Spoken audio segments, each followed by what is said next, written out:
ಹಾಂ, good afternoon student. ನಾನು ಶಿವಕುಮಾರ್ ಸೂರ್ಯವಂಶಿ.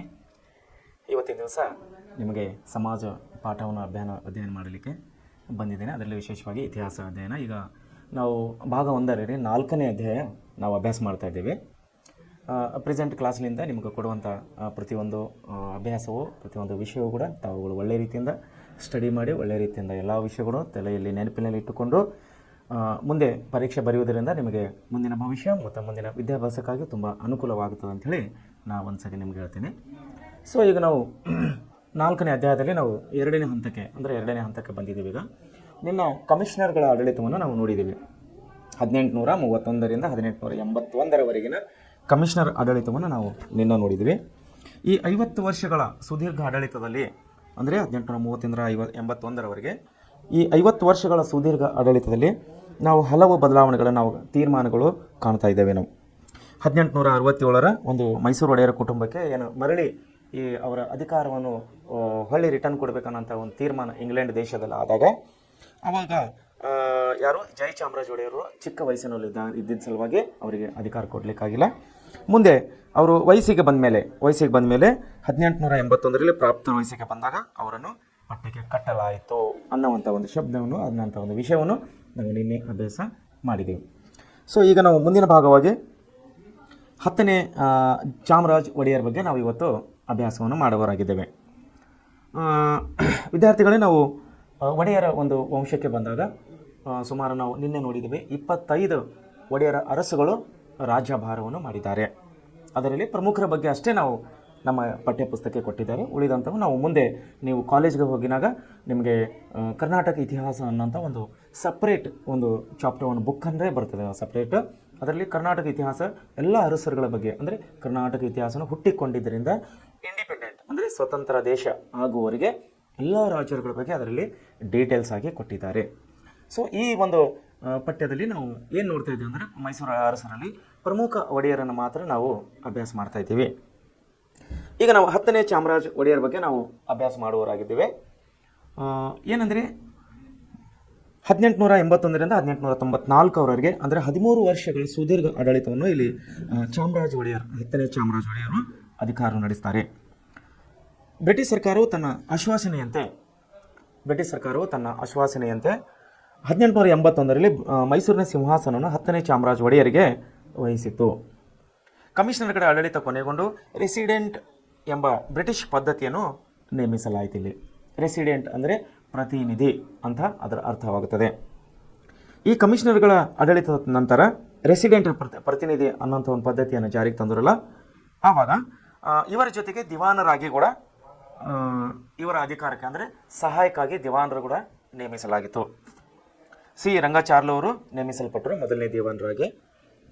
ಇವರು ಒಳ್ಳೆಯ ಆಡಳಿತಗಾರರು, ಉದಾರ ಮನೋಭಾವವುಳ್ಳವರು ಆಗಿದ್ದರು. ಇವರು ಮೈಸೂರು ಪ್ರಜಾಪ್ರತಿನಿಧಿ ಸಭೆಯನ್ನು ಪ್ರಾರಂಭಿಸಿದರು. 1881ರಲ್ಲಿ ಕೋಲಾರದ ಚಿನ್ನದ ಗಣಿ, 1882ರಲ್ಲಿ ಬೆಂಗಳೂರು ಮತ್ತು ಮೈಸೂರು ರೈಲ್ವೆ ಮಾರ್ಗವನ್ನು ಇವರ ಅಧೀನದಲ್ಲಿ, ಇವರ ಅಧಿಕಾರದಲ್ಲಿ ಪ್ರಾರಂಭವನ್ನು ಮಾಡಲಾಯಿತು. ಒಂದೇನು ಮಾಡಲಾಯಿತು ಅಂದರೆ 1881ರಲ್ಲಿ ಕೋಲಾರ ಚಿನ್ನದ ಗಣಿಯನ್ನು ಪ್ರಾರಂಭಿಸಲಾಯಿತು. ಆಮೇಲೆ 1882ರಲ್ಲಿ ಬೆಂಗಳೂರಿನಿಂದ ಮೈಸೂರುವರೆಗೆ ರೈಲ್ವೆ ಮಾರ್ಗವನ್ನು ಪ್ರಾರಂಭಿಸಲಾಯಿತು.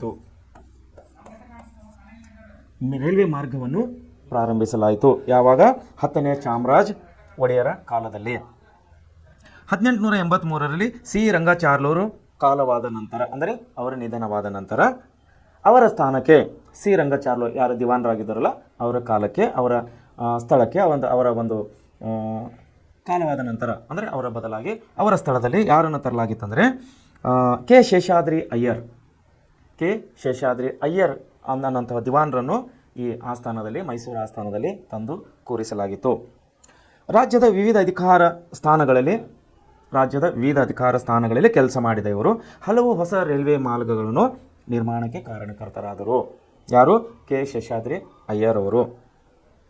ಆಡಳಿತ ಸೇವೆಗಾಗಿ ಪ್ರತಿಭಾವಂತ ಯುವಕರನ್ನು ಆಯ್ಕೆ ಮಾಡಲು ಮೈಸೂರು ಸಿವಿಲ್ ಸರ್ವಿಸ್ ಪರೀಕ್ಷೆ ಅನ್ನುವಂಥ ಒಂದು ಪದ್ಧತಿಯನ್ನು ಇವರು ಜಾರಿಗೆ ತಂದರು.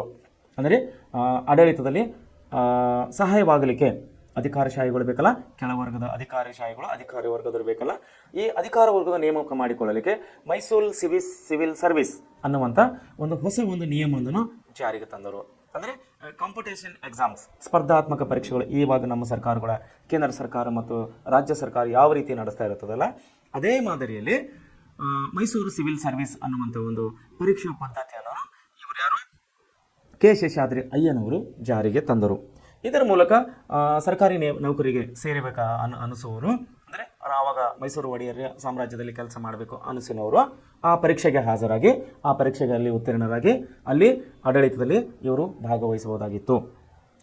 ಸೊ ಶೇಷಾದ್ರಿ ಅಯ್ಯನವರ ಪ್ರಯತ್ನದ ಫಲವಾಗಿ 1894ರಲ್ಲಿ ಶಿಶು ವಿವಾಹ ನಿಷೇಧ ಕಾಯ್ದೆಯನ್ನು ಜಾರಿಗೆ ತರಲಾಯಿತು. 1894ರಲ್ಲಿ ಶಿಶು ವಿವಾಹ ಅಂದರೆ ನಾವು ಬಾಲ್ಯ ವಿವಾಹ ಅಂತೇಳಿ ಕರಿತೀವಿ. ಶಿಶು ವಿವಾಹ ಅಂದರೆ ಇದನ್ನು ಈಗ ನಮ್ಮ ಸರ್ಕಾರದಲ್ಲಿ ಬಾಲ್ಯ ವಿವಾಹ ಅನ್ನುವಂಥ ಇದರಲ್ಲಿ ಕರಿತಾ ಇದ್ದೀವಿ. ಇದನ್ನು ನಿಷೇಧಿಸುವ 1894ರಲ್ಲಿ ಏನು ಶಿಶು ವಿವಾಹದ ನಿಷೇಧ ಕಾಯ್ದೆಯನ್ನು ಇವರು ಜಾರಿಗೆ ತಂದಿದ್ದರು. ಯಾರು? ಕೆ ಶೇಷಾದ್ರಿ ಅಯ್ಯರ್. 1894ರಲ್ಲಿ ಈ ಕಾಯ್ದೆಯನ್ನು ಇವರು ಜಾರಿಗೆ ತಂದರು. ಅಂದರೆ ಚಿಕ್ಕ ಹೆಣ್ಣು ಮಕ್ಕಳನ್ನು ಮದುವೆ ಮಾಡುವುದು. ಹೆಣ್ಣು ಮಕ್ಕಳೇ ಇಲ್ಲ, ಆವತ್ತಿನ ಕಾಲದಲ್ಲಿ ಗಂಡು ಮಕ್ಕಳನ್ನು ಕೂಡ ಸಣ್ಣ ವಯಸ್ಸಿನಲ್ಲೇ ಲಗ್ನ ಮಾಡ್ತಾಯಿದ್ದರು. ನಾವು ಚಿಕ್ಕರಿದ್ದಾಗ ಕೇಳಿದ್ದೀವಿ, ತೊಟ್ಟಿಲು ಹಚ್ಚಿ, ಅಂದರೆ ಮಕ್ಕಳು ಹುಟ್ಟಿದ ಮೇಲೆ 12 ದಿವಸ 1 ತಿಂಗಳು 4 ತಿಂಗಳಿಗೆ ಮಕ್ಕಳ ತೊಟ್ಟಿಲು ಕಾರ್ಯಕ್ರಮ ಇಡ್ತಾರಲ್ಲ, ಆ ತೊಟ್ಟಿಲು ಕಾರ್ಯಕ್ರಮದಲ್ಲಿ ಅವಾಗೇ ಡಿಸೈಡ್ ಮಾಡ್ತಿದ್ದರು, ಅವಾಗೇ ನಿಶ್ಚಯ ಮಾಡ್ತಿದ್ದರು ತಂದೆ ತಾಯಿಯವರು, ನಮ್ಮ ಮಗನಿಗೆ ಯಾವ ಹುಡುಗಿಗೆ ಲಗ್ನ ಮಾಡಬೇಕು ಅಥವಾ ನಮ್ಮ ಹುಡುಗಿಗೆ ಯಾವ ಹುಡುಗನ ನಾವು ಲಗ್ನ ಮಾಡಬೇಕು ಅನ್ನೋದು ಅವಾಗೇ ಡಿಸೈಡ್ ಮಾಡಿ ತೊಟ್ಟಿಲು ಲಗ್ನ ಅಂತೇಳಿ ಮಾಡ್ತಾಯಿದ್ದರು ಹಿಂದಿನ ಕಾಲದಲ್ಲಿ. ನಾವು ಚಿಕ್ಕರಿದ್ದಾಗ ಕೇಳಿದ್ದೀವಿ. ಸೊ ಈಗೆಲ್ಲ ಆ ಪದ್ಧತಿ ಎಲ್ಲ ತುಂಬ ಬದಲಾವಣೆಯಾಗಿದೆ. ಮಾನವನು ತುಂಬ ಫಾರ್ವರ್ಡ್ ಆಗಿದ್ದಾನೆ, ಈಗ ತುಂಬ ಅಭಿವೃದ್ಧಿ ಹೊಂದಿದ್ದಾನೆ. ಸೊ ಹಳೆ ಪದ್ಧತಿಗಳನ್ನು ಇವಾಗ ಆಲ್ಮೋಸ್ಟ್ ಯಾರೂ ಪಾಲನೆ ಮಾಡ್ತಾ ಇಲ್ಲ. ಸೊ 1894ರಲ್ಲಿ ಈ ಬಾಲ್ಯ ವಿವಾಹ ಪದ್ಧತಿ ಅಂದರೆ ಶಿಶು ವಿವಾಹ ಪದ್ಧತಿಯನ್ನು ಸರ್ ಕೆ ಶೇಷಾದ್ರಿ ಅಯ್ಯನವರು ದಿವಾನರಾಗಿದ್ದಾಗ ಮೈಸೂರು ಅರಸರ ಕಾಲದಲ್ಲಿ, ಅಂದರೆ 10ನೇ ಚಾಮರಾಜ ಒಡೆಯರ ಅರಸರ ಕಾಲದಲ್ಲಿ ಈ ನಿಯಮವನ್ನು ನಿಷೇಧಿಸಲಾಗಿತ್ತು. ಸಣ್ಣ ಮಕ್ಕಳ ಜೋಡಿ ಲಗ್ನ ಮಾಡಂಗಿಲ್ಲ ಅಂಥೇಳಿ ಆವಾಗ ಕಾಯ್ದೆಯನ್ನು ಜಾರಿಗೆ ತಂದಿದ್ದರು. ಅದನ್ನು ಇನ್ಫಂಟ್ ಮ್ಯಾರೇಜ್ ಪ್ರಿವೆನ್ಷನ್ ರೆಗ್ಯುಲೇಷನ್ ಅಂತೇಳಿ ಅದಕ್ಕೆ ಇಂಗ್ಲೀಷ್ನಲ್ಲಿ ಕರೀತಾ ಇದ್ದರು. ಇನ್ಫಂಟ್ ಮ್ಯಾರೇಜ್ ಪ್ರಿವೆನ್ಷನ್ ರೆಗ್ಯುಲೇಷನ್ 1894 ಅನ್ನುವಂಥ ಕಾಯ್ದೆಯನ್ನೊಂದು ಆವಾಗ ಜಾರಿಗೆ ತಂದಿದ್ದರು. ಸೊ 10ನೇ ಚಾಮರಾಜ ಒಡೆಯರ ಕಾಲದಲ್ಲಿ ನೀರಾವರಿ ವ್ಯವಸಾಯಕ್ಕೆ ಹೆಚ್ಚಿನ ಮನ್ನಣೆಯನ್ನು ಕೊಡಲಾಯಿತು. ಸೊ ಸಾಮಾಜಿಕ ಕಾರ್ಯಗಳು ಈಗೆಲ್ಲ ನೋಡಿರಿ, ಇವೆಲ್ಲ ಸೋಷಿಯಲ್ ಜಸ್ಟಿಸ್, ಇವೆಲ್ಲ ಸೋಷಿಯಲ್ ವರ್ಕ್ಸ್, ಇವೆಲ್ಲ ಯಾವುದೋ ಬಾಲ್ಯ ವಿವಾಹ ನಿಷೇಧ ಮಾಡೋದು, ಆಮೇಲೆ ಇನ್ನಿಂಥ ಹಲವು ಕಾರ್ಯಗಳನ್ನು ಅವರು ನಿಷೇಧ ಮಾಡಿದರು ಆ ಸಮಯದಲ್ಲಿ. ಸೊ ಸಾಮಾಜಿಕ ಕಾರ್ಯಗಳಲ್ಲದೆ ಈಗ ರೈಲ್ವೆ ಮಾರ್ಗ, ಆಮೇಲೆ ಕೋಲಾರ ಚಿನ್ನದ ಗಣಿ, ಇವೆಲ್ಲವುಗಳು ಅಂದರೆ ಕೈಗಾರಿಕೆಗಳು ಕೂಡ ಆವಾಗ ಉತ್ತೇಜನ ಕೊಡ್ತಾ ಇದ್ದರು ರಾಜರ ಕಾಲದಲ್ಲಿ. ಬೃಹತ್ ಕೈಗಾರಿಕೆಗಳು ಇವತ್ತು KGF ಅದರ ಮೇಲೆ ಸಿನಿಮಾಗಳು ಮಾಡ್ತಾ ಇದ್ದಾರೆ ನಮ್ಮ ಡೈರೆಕ್ಟರ್ಸ್. KGF 1, KGF 2 2 ಸಿನಿಮಾಗಳು ಬಂದಿದೆ. ಕೋಲಾರ ಚಿನ್ನದ ಗಣಿ, ಏನದು KGF, ಇದೇ ಕೋಲಾರ ಚಿನ್ನದ ಗಣಿ, ಕೋಲಾರ್ ಗೋಲ್ಡ್ ಫೀಲ್ಡ್ ಅಂಥೇಳಿ ನಾವು ಇಂಗ್ಲೀಷ್ನಲ್ಲಿ ಕರಿತೀವಿ. ಇದು ಯಾವಾಗ ಪ್ರಾರಂಭವಾಗಿತ್ತು? 10ನೇ ಚಾಮರಾಜ ಒಡೆಯರ ಕಾಲದಲ್ಲಿ 1881ರಲ್ಲಿ ಮೈಸೂರು ಒಡೆಯರ ಕಾಲದಲ್ಲಿ ಅವಾಗ ಕೋಲಾರ ಚಿನ್ನದ ಗಣಿಯನ್ನು ಪ್ರಾರಂಭ ಮಾಡಿದರು. ಸೊ ಅದನ್ನೇ ನಮ್ಮ ಸರ್ಕಾರ ಇವಾಗ ಡೆವಲಪ್ ಅಭಿವೃದ್ಧಿಯನ್ನು ಮಾಡ್ತಾ ಕಾಯ್ದುಕೊಂಡು ಬರ್ತಾ ಇದೆ. ಸೊ ನಾನು ಹೇಳೋ ವಿಷಯ ಏನಂದರೆ ಕೈಗಾರಿಕೆಗಳಲ್ಲದೆ ಕೃಷಿಗೂ ಕೂಡ ಆವಾಗಿನ ರಾಜರು ತುಂಬ ಪ್ರಾಮುಖ್ಯತೆಯನ್ನು ಕೊಡ್ತಾ ಇದ್ದರು. 10ನೇ ಚಾಮರಾಜ ಒಡೆಯರ ಕಾಲದಲ್ಲಿ ಏನಾಗಿತ್ತು, ನೀರಾವರಿ ವ್ಯವಸಾಯಕ್ಕೆ ಹೆಚ್ಚಿನ ಮನ್ನಣೆ ಕೊಡಲಾಗಿತ್ತು. ಹೆಣ್ಣು ಮಕ್ಕಳ ಅಭ್ಯಾಸಕ್ಕೆ ವಿಶೇಷ ಗಮನವನ್ನು ನೀಡಲು ಮೈಸೂರಿನಲ್ಲಿ ಮಹಾರಾಣಿ ಬಾಲಿಕಾ ಪ್ರೌಢಶಾಲೆಯನ್ನು 1881ರಲ್ಲಿ ಸ್ಥಾಪಿಸಲಾಗಿತ್ತು. ಬಾಲಿಕಾ ಪ್ರೌಢಶಾಲೆ ಅನ್ನುವಂಥ ಒಂದು ಹೆಣ್ಣು ಮಕ್ಕಳ ಶಾಲೆಯನ್ನು 1881ರಲ್ಲಿ ಮೈಸೂರಲ್ಲಿ ಆವಾಗ ಪ್ರಾರಂಭ ಮಾಡಿದರು. ಸೊ ಮುಂದೆ 10ನೇ ಚಾಮರಾಜ ಒಡೆಯರವರು ಮೈಸೂರಿಗೆ ಬಂದಿದ್ದ ಸ್ವಾಮಿ ವಿವೇಕಾನಂದ ಅವರು ಏನಾಗಿತ್ತು ಅವಾಗ ಮೈಸೂರಿಗೆ ಬಂದಿದ್ದರು. ಸ್ವತಂತ್ರ ಚಳವಳಿಯಲ್ಲಿ ಮೈಸೂರಿಗೆ ಬಂದಂಥ ನಮ್ಮ ಸ್ವಾಮಿ ವಿವೇಕಾನಂದರನ್ನು ಅತಿಥಿಯಾಗಿ ಸ್ವಾಗತಿಸಿ, ಗೆಸ್ಟಾಗಿ ಅವರನ್ನು ಸ್ವಾಗತಿಸಿ ಅವರು ಚಿಕಾಗೋ ಸರ್ವಧರ್ಮ ಸಮ್ಮೇಳನಕ್ಕೆ ಹೋಗಲು ಸಹಾಯ ಮಾಡಿದರು. ಅಂದರೆ ರಾಜರು ಅವತ್ತಿನ ಕಾಲದಲ್ಲಿ ಕಲಾವಿದರಿಗೆ, ಭಾಷಣಕಾರರಿಗೆ ಮತ್ತು ಮೂರ್ತಿಗಳ ಶಿಲ್ಪಕಾರಗಳಿಗೆ ಆಶ್ರಯವನ್ನು ಕೊಡ್ತಾ ಇದ್ದರು. ಸೊ ಅದೇ ರೀತಿ ಸ್ವಾಮಿ ವಿವೇಕಾನಂದರು ಅಮೆರಿಕದಲ್ಲಿ ಒಂದು ಶಿಕಾಗೋನಲ್ಲಿ ಭಾಷಣಕ್ಕೆ ಹೋದಾಗ, ಧರ್ಮ ಸಭೆಯಲ್ಲಿ ಭಾಗವಹಿಸಲಿಕ್ಕೆ ಹೋಗುವಾಗ ಅವರಿಗೆ ಉಂಟಾದ ಕೆಲವೊಂದು ಆರ್ಥಿಕ ತೊಂದರೆಗಳು ಬಹುಶಃ ಆವಾಗಿನ ಕಾಲದಲ್ಲಿ ಇದ್ದಿರಬೇಕು. ರಾಜರು 10ನೇ ಚಾಮರಾಜ ಒಡೆಯರವರು ಸ್ವಾಮಿ ವಿವೇಕಾನಂದ ಅವರಿಗೆ ಸಹಾಯ ಮಾಡಿದರು ಅನ್ನುವಂಥ ವಿಷಯವನ್ನು ನಾವು ಈ ಅಧ್ಯಾಯದಲ್ಲಿ ನೋಡ್ತಾ ಇದ್ದೇವೆ. ಸೊ ಇವರು ಸಂಸ್ಕೃತ ಮತ್ತು ಕನ್ನಡ ಪ್ರೇಮಿಗಳಾಗಿದ್ದರು. ಯಾರು? ಅರಸರು. ಅನೇಕ ವಿದ್ವಾಂಸರುಗಳೇ ಆಶ್ರಯ ನೀಡಿದರು. ಅವರಲ್ಲಿ ಪ್ರಮುಖರಾದರು ಬಸಪ್ಪ ಶಾಸ್ತ್ರಿಗಳು. ಅವರು ಅನೇಕ ಕೃತಿಗಳನ್ನು ರಚಿಸಿ ಅಭಿನವ ಕಾಳಿದಾಸ ಎನಿಸಿಕೊಂಡರು. ಹಾಗೂ ಇವರೇ ಮೈಸೂರು ರಾಜ್ಯಗೀತೆ ಕಾಯೋ ಶ್ರೀ ಗೌರಿ ಎನ್ನುವುದನ್ನು ರಚಿಸಿದರು. ಯಾರು? ಬಸಪ್ಪ ಶಾಸ್ತ್ರಿಗಳು. ಇವರು ನಮ್ಮ ಕನ್ನಡ ಸಾಹಿತ್ಯದಲ್ಲಿ ಅತಿ ಪ್ರಮುಖವಾದ ಮೇಧಾವಿಗಳು. ಇವರು ವಿದ್ವಾಂಸರು ಕನ್ನಡ ಸಾಹಿತ್ಯದಲ್ಲಿ ಮತ್ತು ಸಂಸ್ಕೃತದಲ್ಲಿ. ಸೊ ಇವರಂಥ ಒಂದು ವ್ಯಕ್ತಿಗಳು ಕೂಡ ಮೈಸೂರು ರಾಜರು, ಮೈಸೂರು ಅರಸರು ಇವರನ್ನು ಆಶ್ರಯ ಕೊಟ್ಟಿದ್ದರು, ಸಹಾಯ ಮಾಡಿದರು ಅನ್ನುವಂಥ ಅಂಶವನ್ನು ನಾವಿಲ್ಲಿ ನೋಡ್ತಾ ಇದ್ದೀವಿ. ಸೊ ಇವರ ನಂತರ ಅಂದರೆ 10ನೇ ಚಾಮರಾಜ ಒಡೆಯರ ನಂತರ ನಾಲ್ವಡಿ ಕೃಷ್ಣರಾಜ ಒಡೆಯರ್ ಅನ್ನಂಥವರು ಅಧಿಕಾರಕ್ಕೆ ಬರ್ತಾ ಇದ್ದಾರೆ. ನಾಲ್ವಡಿ ಚಾಮರಾಜ ಒಡೆಯರು. ನಾಲ್ವಡಿ ಚಾಮರಾಜ ಒಡೆಯರು. ಈ ನಾಲ್ವಡಿ ಚಾಮರಾಜ ಒಡೆಯರು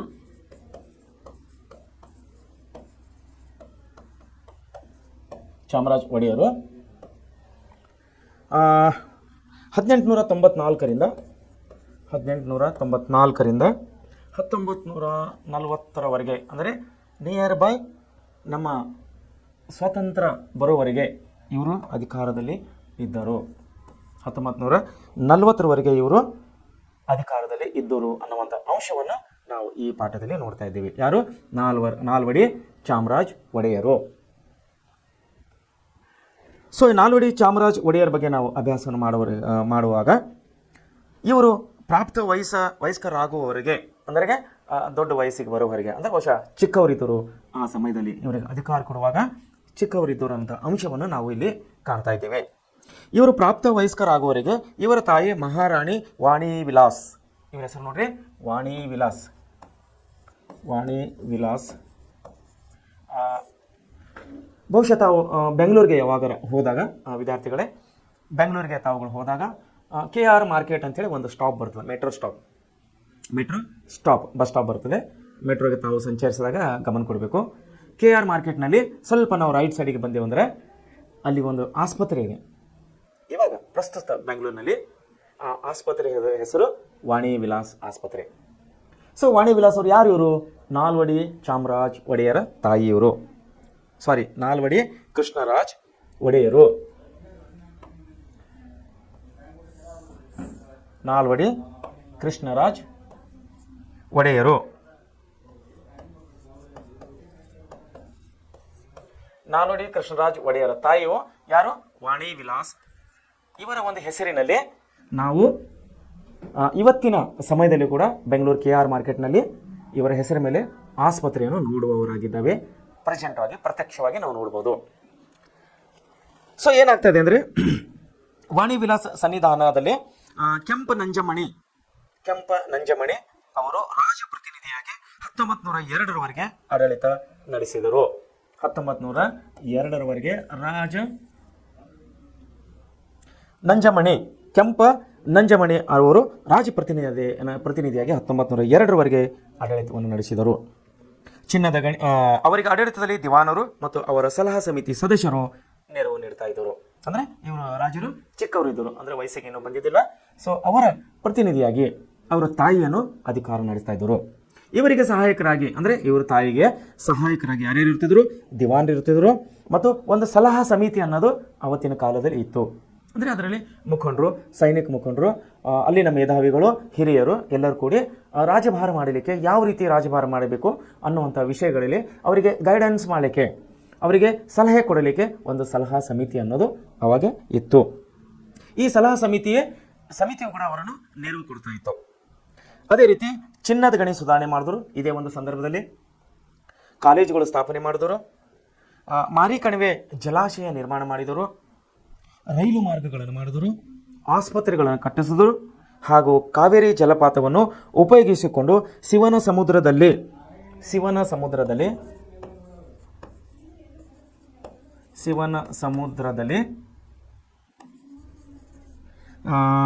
ಜಲವಿದ್ಯುತ್ ಕೇಂದ್ರವನ್ನು ಸ್ಥಾಪಿಸಿದರು. ಜಲವಿದ್ಯುತ್ ಕೇಂದ್ರವನ್ನು ಸ್ಥಾಪಿಸಿದರು. ಅಂದರೆ ಈ ಶಿವನ ಸಮುದ್ರದಲ್ಲಿರುವಂಥ ಜಲವಿದ್ಯುತ್ ಕೇಂದ್ರ ನಾವು ಇವತ್ತಿಗೂ ಕೂಡ ನೋಡ್ಬೋದು. ತಾವುಗಳು ಯಾವಾಗ ಮೈಸೂರು ಆ ಕಡೆ ಹೋದಾಗ ನಾವು ಶಿವನ ಸಮುದ್ರ ಜಲವಿದ್ಯುತ್ ನೋಡಬೇಕು ಅಂತ ನಿಮಗೆ ಅನಿಸಿದರೆ ತಾವು ಅಲ್ಲಿಗೆ ಹೋಗಿ ನೋಡ್ಬೋದು. 1902ರಲ್ಲಿ ಇದನ್ನು ಕಟ್ಟಲಾಗಿತ್ತು. ಅನೇಕ ಆಸ್ಪತ್ರೆಗಳನ್ನು ಕಟ್ಟಿಸಿದರು, ಶಾಲೆಗಳನ್ನು ಕಟ್ಟಿಸಿದರು, ಆಸ್ಪತ್ರೆಗಳನ್ನು ಕಟ್ಟಿಸಿದರು, ನೀರಾವರಿ ಕೆಲಸಗಳನ್ನು ಮಾಡಿಸಿದರು, ರೈತರಿಗೆ ಅನುಕೂಲಗಳನ್ನು ಮಾಡಿದರು, ರೈಲ್ವೆ ಮಾರ್ಗಗಳನ್ನು ಕಟ್ಟಿಸಿದರು ಮತ್ತು ಜಲವಿದ್ಯುತ್ ಕೇಂದ್ರಗಳನ್ನು ಕೂಡ ಅದೇ ಸಮಯದಲ್ಲಿ ಪ್ರಾರಂಭಿಸಿದರು. ಈ ವಿದ್ಯುತ್ ಕೇಂದ್ರದಿಂದ ಕೋಲಾರ ಚಿನ್ನದ ಗಣಿಗೂ ಮತ್ತು ಬೆಂಗಳೂರಿಗೂ ವಿದ್ಯುತ್ ಸರಬರಾಜು ಮಾಡಲು ಅನುಕೂಲವಾಯಿತು. ಭಾರತದಲ್ಲಿ ವಿದ್ಯುತ್ ಪಡೆದ ನಗರಗಳಲ್ಲಿ ಬೆಂಗಳೂರು ಮೊದಲನೆಯದು. ವಿದ್ಯುತ್ ಪಡೆದ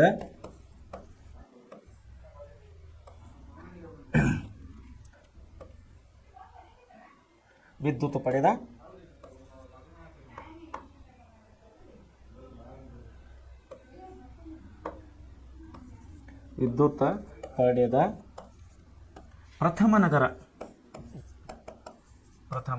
ನಗರ ಬೆಂಗಳೂರು ಆಗಿತ್ತು. ಅವತ್ತಿನ ಕಾಲದಲ್ಲಿ ಮೈಸೂರು ಮಹಾರಾಜರ ಕಾಲದಲ್ಲಿ ಪ್ರಪ್ರಥಮವಾಗಿ ಇಡೀ ದೇಶದಲ್ಲಿ ವಿದ್ಯುತ್ವನ್ನು ಪಡೆದ ನಮ್ಮ ಬೆಂಗಳೂರು ನಗರ ಪ್ರಪ್ರಥಮವಾಗಿತ್ತು. ಅಂದರೆ ಇಡೀ ದೇಶದಲ್ಲಿ ಅವತ್ತಿನ ಕಾಲದಲ್ಲಿ ವಿದ್ಯುತ್ತು ಇರಲಿಲ್ಲ. ಸೊ ವಿದ್ಯಾರ್ಥಿಗಳು ಈ ಕೆಲವೊಂದು ವಿಷಯಗಳನ್ನು ತಾವು ಒಳ್ಳೆ ರೀತಿಯಲ್ಲಿ ಗಮನದಲ್ಲಿ ಕೊಡಬೇಕು. 1902ರಲ್ಲಿ ಕೃಷ್ಣರಾಜರು ಕಾನೂನಾತ್ಮಕವಾಗಿ ಅಧಿಕಾರ ವಹಿಸಿಕೊಂಡರು. ಅಂದರೆ ವಯಸ್ಸಿಗೆ ಬಂದರು. ಅವಾಗ PN Krishnamurthy, VP Madhavarai, T Anandarao, sir M Visvesvaraya, Kantharaj Urs, sir LBN Banerjee, sir Mirza Ismail ಮುಂತಾದ ಪ್ರಖ್ಯಾತ ದಿವಾನರುಗಳು ಇವರ ಕಾಲಾವಧಿಯಲ್ಲಿ ಅನುಪಮ ಸೇವೆ ಸಲ್ಲಿಸಿದರು. ಇವರು ನೋಡಿ ಸಾಮಾನ್ಯ ಮನುಷ್ಯರಲ್ಲ. Sir M Visvesvaraya, sir Mirza Ismail ಅವರು, ಕಾಂತರಾಜ ಅರಸರವರು, ಇವರು ಸಾಮಾನ್ಯರ ಮನುಷ್ಯರಲ್ಲ. ಮಹಾ ಮೇಧಾವಿಗಳು, ಮಹಾ ಪಂಡಿತರವರು. ನಾವು ಕೇಳಿದ ಹಾಗೆ ಇವತ್ತು ಲಂಡನ್ ದೇಶದಲ್ಲಿ ಒಂದು ದೊಡ್ಡ ಬ್ರಿಡ್ಜ್ ಕಟ್ಟಲಾಗಿದೆ. ಅದಕ್ಕೆ ಒಂದು ಕಲ್ಲು ಕೂಡದ ಹಾಗೆ ಇದ್ದಾಗ ಇಂಜಿನಿಯರ್ ಆದಂಥ ನಮ್ಮ ಮೈಸೂರಿನ ಅರಸರನ್ನು ಬ್ರಿಟಿಷರು ಅಲ್ಲಿಗೆ ಬ್ರಿಟಿಷ್ ದೇಶಕ್ಕೆ ಕರೆದುಕೊಂಡು ಹೋಗಿ ಆ ಕಲ್ಲನ್ನು ಕುಂದಿರಿಸಿದ್ದಾರೆ ಅನ್ನುವಂಥ ನಾವು ಇವಾಗ ಕೂಡ ನಾವು ಆ ಕಥೆಯನ್ನು ಕೇಳ್ತಾ ಇದ್ದೀವಿ. ಅಂದರೆ ಅಷ್ಟು ಮೇಧಾವಿಗಳಾಗಿದ್ದರು ಸರ್ M ವಿಶ್ವೇಶ್ವರಯ್ಯನವರು. ಅವ್ರ ಬಗ್ಗೆ ಮುಂದೆ ಬೇರೆ ಬೇರೆ ಪಾಠಗಳಲ್ಲಿ ಬರುತ್ತೆ, ನಾವು ಡೀಟೇಲ್ಸ್ ಆಗಿ ನೋಡೋಣ. ಸೊ ಹೇಳೋ ಉದ್ದೇಶ ಏನಂದರೆ ಈ ಮೇಲ್ಕಂಡಂಥ ಮಹಾನ್ ಪಂಡಿತರ ಒಂದು ಅಧೀನದಲ್ಲಿ ಇವರ ಒಂದು ಸಲಹೆಯಲ್ಲಿ ಇವರು ನಮ್ಮ ಕೃಷ್ಣರಾಜರು 1902ರಲ್ಲಿ ಅಧಿಕಾರ ಪಟ್ಟವನ್ನು ಇವರು ತೆಗೆದುಕೊಳ್ಳುತ್ತಾರೆ. ಇವೆಲ್ಲ ಏನು ದಿವಾನರಿದ್ದರು ಇವರೆಲ್ಲರೂ ಮೈಸೂರು ರಾಜ್ಯವು ದೇಶದಲ್ಲಿಯ ಮುಂಚೂಣಿ ದೇಶೀಯ ಸಂಸ್ಥಾನಗಳಲ್ಲಿ ಒಂದಾಗಿತ್ತು. ಯಾಕಂದರೆ ನಮ್ಮ ದೇಶವು ಹಲವು ಸಂಸ್ಥಾನಗಳಲ್ಲಿ ರಾಜರ ಸಂಸ್ಥಾನಗಳಲ್ಲಿ ಹಂಚಿ ಹೋಗಿತ್ತು. 18ನೇ ಶತಮಾನದಲ್ಲಿ ನಾವು ನೋಡುವಾಗ ಸಣ್ಣ ಪುಟ್ಟ ಅಲ್ಲಿ ಸಣ್ಣ ಪುಟ್ಟ ದೇಶೀಯ ಸಂಸ್ಥಾನಗಳಲ್ಲಿ ನಮ್ಮ ದೇಶ ಹಂಚಿ ಹೋಗಿತ್ತು. ಅಷ್ಟೆಲ್ಲ ಸಂಸ್ಥಾನಗಳಲ್ಲಿ ನಮ್ಮ ಮೈಸೂರು ಸಂಸ್ಥಾನವು ಅತಿ ಪ್ರಮುಖವಾದುದು. ಅವತ್ತಿನ ಕಾಲದಲ್ಲಿ ಅತಿ ಅಭಿವೃದ್ಧಿಯಾದಂತಹ ಒಂದು ಸಂಸ್ಥಾನ ಅಂತ ಹೇಳಬೇಕಾದ್ರೆ ಮೈಸೂರು ಸಂಸ್ಥಾನ ಅತಿ ಮುಂಚೂಣಿಯಲ್ಲಿತ್ತು. ಅವತ್ತಿನ ದೇಶದಲ್ಲಿ ನಮ್ಮ ದೇಶದಲ್ಲಿ ಅತಿ ಮುಂಚೂಣಿಯಲ್ಲಿದ್ದಂತಹ ಸಂಸ್ಥಾನ ಅಂದರೆ ಮೈಸೂರು ಸಂಸ್ಥಾನ. ನಾಲ್ವಡಿಯವರ ಪ್ರಗತಿಪರ ದೂರದೃಷ್ಟಿ ಮತ್ತು ದಿವಾನರುಗಳ ದಕ್ಷ ಆಡಳಿತವಿಕೆ ಇದಕ್ಕೆ ಕಾರಣವಾಗಿತ್ತು. ಹೇಳಿದಲ್ಲ, ದಿವಾನರುಗಳೇನು ನಮ್ಮವರು ಇದ್ರಲ್ಲ, ಈಗ ಮೇಲೆ 4 ಹೆಸರು ಹೇಳಿದೀವಲ್ಲ, ತುಂಬ ಮೇಧಾವಿಗಳು, ಪಂಡಿತರವರು, ಮಹಾ ಅದ್ಭುತ ಜ್ಞಾನವುಳ್ಳವರು. ಅವರ ಸಲಹೆಯಂತೆ ಈ ನಮ್ಮ ರಾಜರವನ್ನು ಈ ನಾಲ್ವಡಿ ಕೃಷ್ಣರಾಜರವರು ಅಧಿಕಾರ ನಡೆಸಿದರು. ಅವತ್ತಿನ ಕಾಲದಲ್ಲೇ ಮೈಸೂರು ಅತಿ ಶ್ರೇಷ್ಠವಾದ ಮನೆತನದಲ್ಲಿ ಒಂದಾಗಿತ್ತು. ಮುಂದೆ ನಾವು ನೋಡಬೇಕಾದ್ರೆ ಕೃಷ್ಣರಾಜ ಒಡೆಯರವರು ಪ್ರಜೆಗಳಲ್ಲಿ ವಿದ್ಯಾಭ್ಯಾಸವು ವ್ಯಾಪಕವಾಗಿ ಹರಡಬೇಕೆಂಬ ವಿಷಯದಲ್ಲಿ ತುಂಬ ಆಸಕ್ತರಾಗಿದ್ದರು. ಪ್ರಾಥಮಿಕ ಶಿಕ್ಷಣದ ಅಭಿವೃದ್ಧಿಗಾಗಿ ಎಲ್ಲ ಪ್ರಾಥಮಿಕ ಶಾಲೆಗಳಲ್ಲೂ ಶಿಕ್ಷಣ ಶುಲ್ಕವನ್ನು ರದ್ದು ಮಾಡಲಾಯಿತು. ಸೊ ಶಿಕ್ಷಣ ಕ್ಷೇತ್ರಕ್ಕೆ ಇವರು ತುಂಬ ಪ್ರಾಮುಖ್ಯತೆಯನ್ನು ಕೊಡ್ತಾ ಇದ್ದಾರೆ ನಾಲ್ವಡಿ ಕೃಷ್ಣರಾಜ ಒಡೆಯರವರು. ಯಾಕಂದರೆ ಅವರ ಒಂದು ಮೂಲ ಉದ್ದೇಶವಾಗಿತ್ತು ಏನಂದರೆ ಎಲ್ಲರೂ ಶಿಕ್ಷಿತರಾಗಿದ್ದಾಗ ಮಾತ್ರ ದೇಶ ಅಥವಾ ಸಂಸ್ಥಾನವು ಅಭಿವೃದ್ಧಿ ಆಗುತ್ತದೆ ಅನ್ನೋಂಥ ಅಂಶವನ್ನು ಅವರು ಮನಗಂಡಿದ್ದರು. ಹಾಗಾಗಿಯೇ ಅವರು ಶಿಕ್ಷಣ ಕ್ಷೇತ್ರಕ್ಕೆ ಅತಿ ಪ್ರಾಮುಖ್ಯತೆಯನ್ನು ಕೊಡ್ತಾ ಇದ್ದರು. ಅದರ ಅಂಗವಾಗಿ ಎಲ್ಲ ಶಾಲೆ ಮಕ್ಕಳ ಶಿಕ್ಷಣದ ಶುಲ್ಕವನ್ನು ಅವರು ರದ್ದು ಮಾಡಿದರು. ಯಾವುದೇ ಮಕ್ಕಳಿಗೆ ಶಾಲೆಯಲ್ಲಿ ಫೀಸ್ ಇಲ್ಲ, ಅವರು ಫ್ರೀಯಾಗಿ ಶಾಲೆ ಕಲಿಬಹುದು ಅಂಥೇಳಿ ಅವಾಗ ಅವರು ಒಂದು ಪದ್ಧತಿಯನ್ನು ಜಾರಿಗೆ ತಂದಿದ್ದರು. ಅದೇ ಸಮಯದಲ್ಲಿ ಹೆಣ್ಣು ಮಕ್ಕಳ ವಿದ್ಯಾಭ್ಯಾಸದ ಏಳಿಗೆಗೆ ನೆರವು ಸಿಕ್ತು. ಹೆಣ್ಣು ಮಕ್ಕಳಿಗೆ ಶಾಲೆಯನ್ನು ಹೋಗಲಿಕ್ಕೆ ಅವರಿಗೆ ನೆರವು ಸಿಕ್ತು. ಮೈಸೂರು ವಿಶ್ವವಿದ್ಯಾಲಯ ಸ್ಥಾಪಿಸಲ್ಪಟ್ಟಿತು. ನೋಡ್ರಿ, ಇವತ್ತಿನ ನಾವೊಂದು ಪ್ರಮುಖ ವಿಶ್ವವಿದ್ಯಾಲಯಗಳಲ್ಲಿ ನೋಡಬೇಕಾದರೆ ಮೈಸೂರು ವಿಶ್ವವಿದ್ಯಾಲಯವು ಅತಿ ಪ್ರಮುಖವಾದಂಥ ಸ್ಥಾನವನ್ನು ಪಡೆದಿದೆ. ಮೈಸೂರು ವಿಶ್ವವಿದ್ಯಾಲಯ ಇವತ್ತಿನ ಕಾಲದಲ್ಲಿ ಕೂಡ ಅಷ್ಟೇ ಮುಖ್ಯ ಪ್ರಾಮುಖ್ಯತೆಯನ್ನು ಪಡೆದಿದೆ ಅಂಥೇಳಿ ನಾವು ಹೇಳಬಹುದು. ಈ ಮೈಸೂರು ವಿಶ್ವವಿದ್ಯಾಲಯವು ಯಾವಾಗ ಪ್ರಾರಂಭವಾಗಿತ್ತಂತ ನಾವು ಹೇಳಬೇಕಾದರೆ ನಾಲ್ವಡಿ ಕೃಷ್ಣರಾಜ ಒಡೆಯವರ ಕಾಲದಲ್ಲಿ ಅಂಥೇಳಿ ತಾವುಗಳು ನೆನಪಿಟ್ಕೋಬೇಕು. ವಿದ್ಯಾಭ್ಯಾಸಕ್ಕೆ ಹೊರ ಹೋಗೋರು, ದೇಶಕ್ಕೆ ಅಂದರೆ ಬೇರೆ ದೇಶಕ್ಕೆ ವಿದೇಶಗಳಲ್ಲಿ ಅಭ್ಯಾಸ ಮಾಡಲಿಕ್ಕೆ ಹೋಗುವವರಿಗೆ ಇವರೇನು ಮಾಡಿದರು, ವಿದ್ಯಾರ್ಥಿ ವೇತನವನ್ನು ನೀಡುವ ಪದ್ಧತಿಯನ್ನು ಇವರು ಜಾರಿಗೆ ತಂದಿದ್ದರು. ತಾವುಗಳು ಒಂದು ವಿಷಯವನ್ನು ನೆನಪಿನಲ್ಲಿ ಇಟ್ಬೇಕು.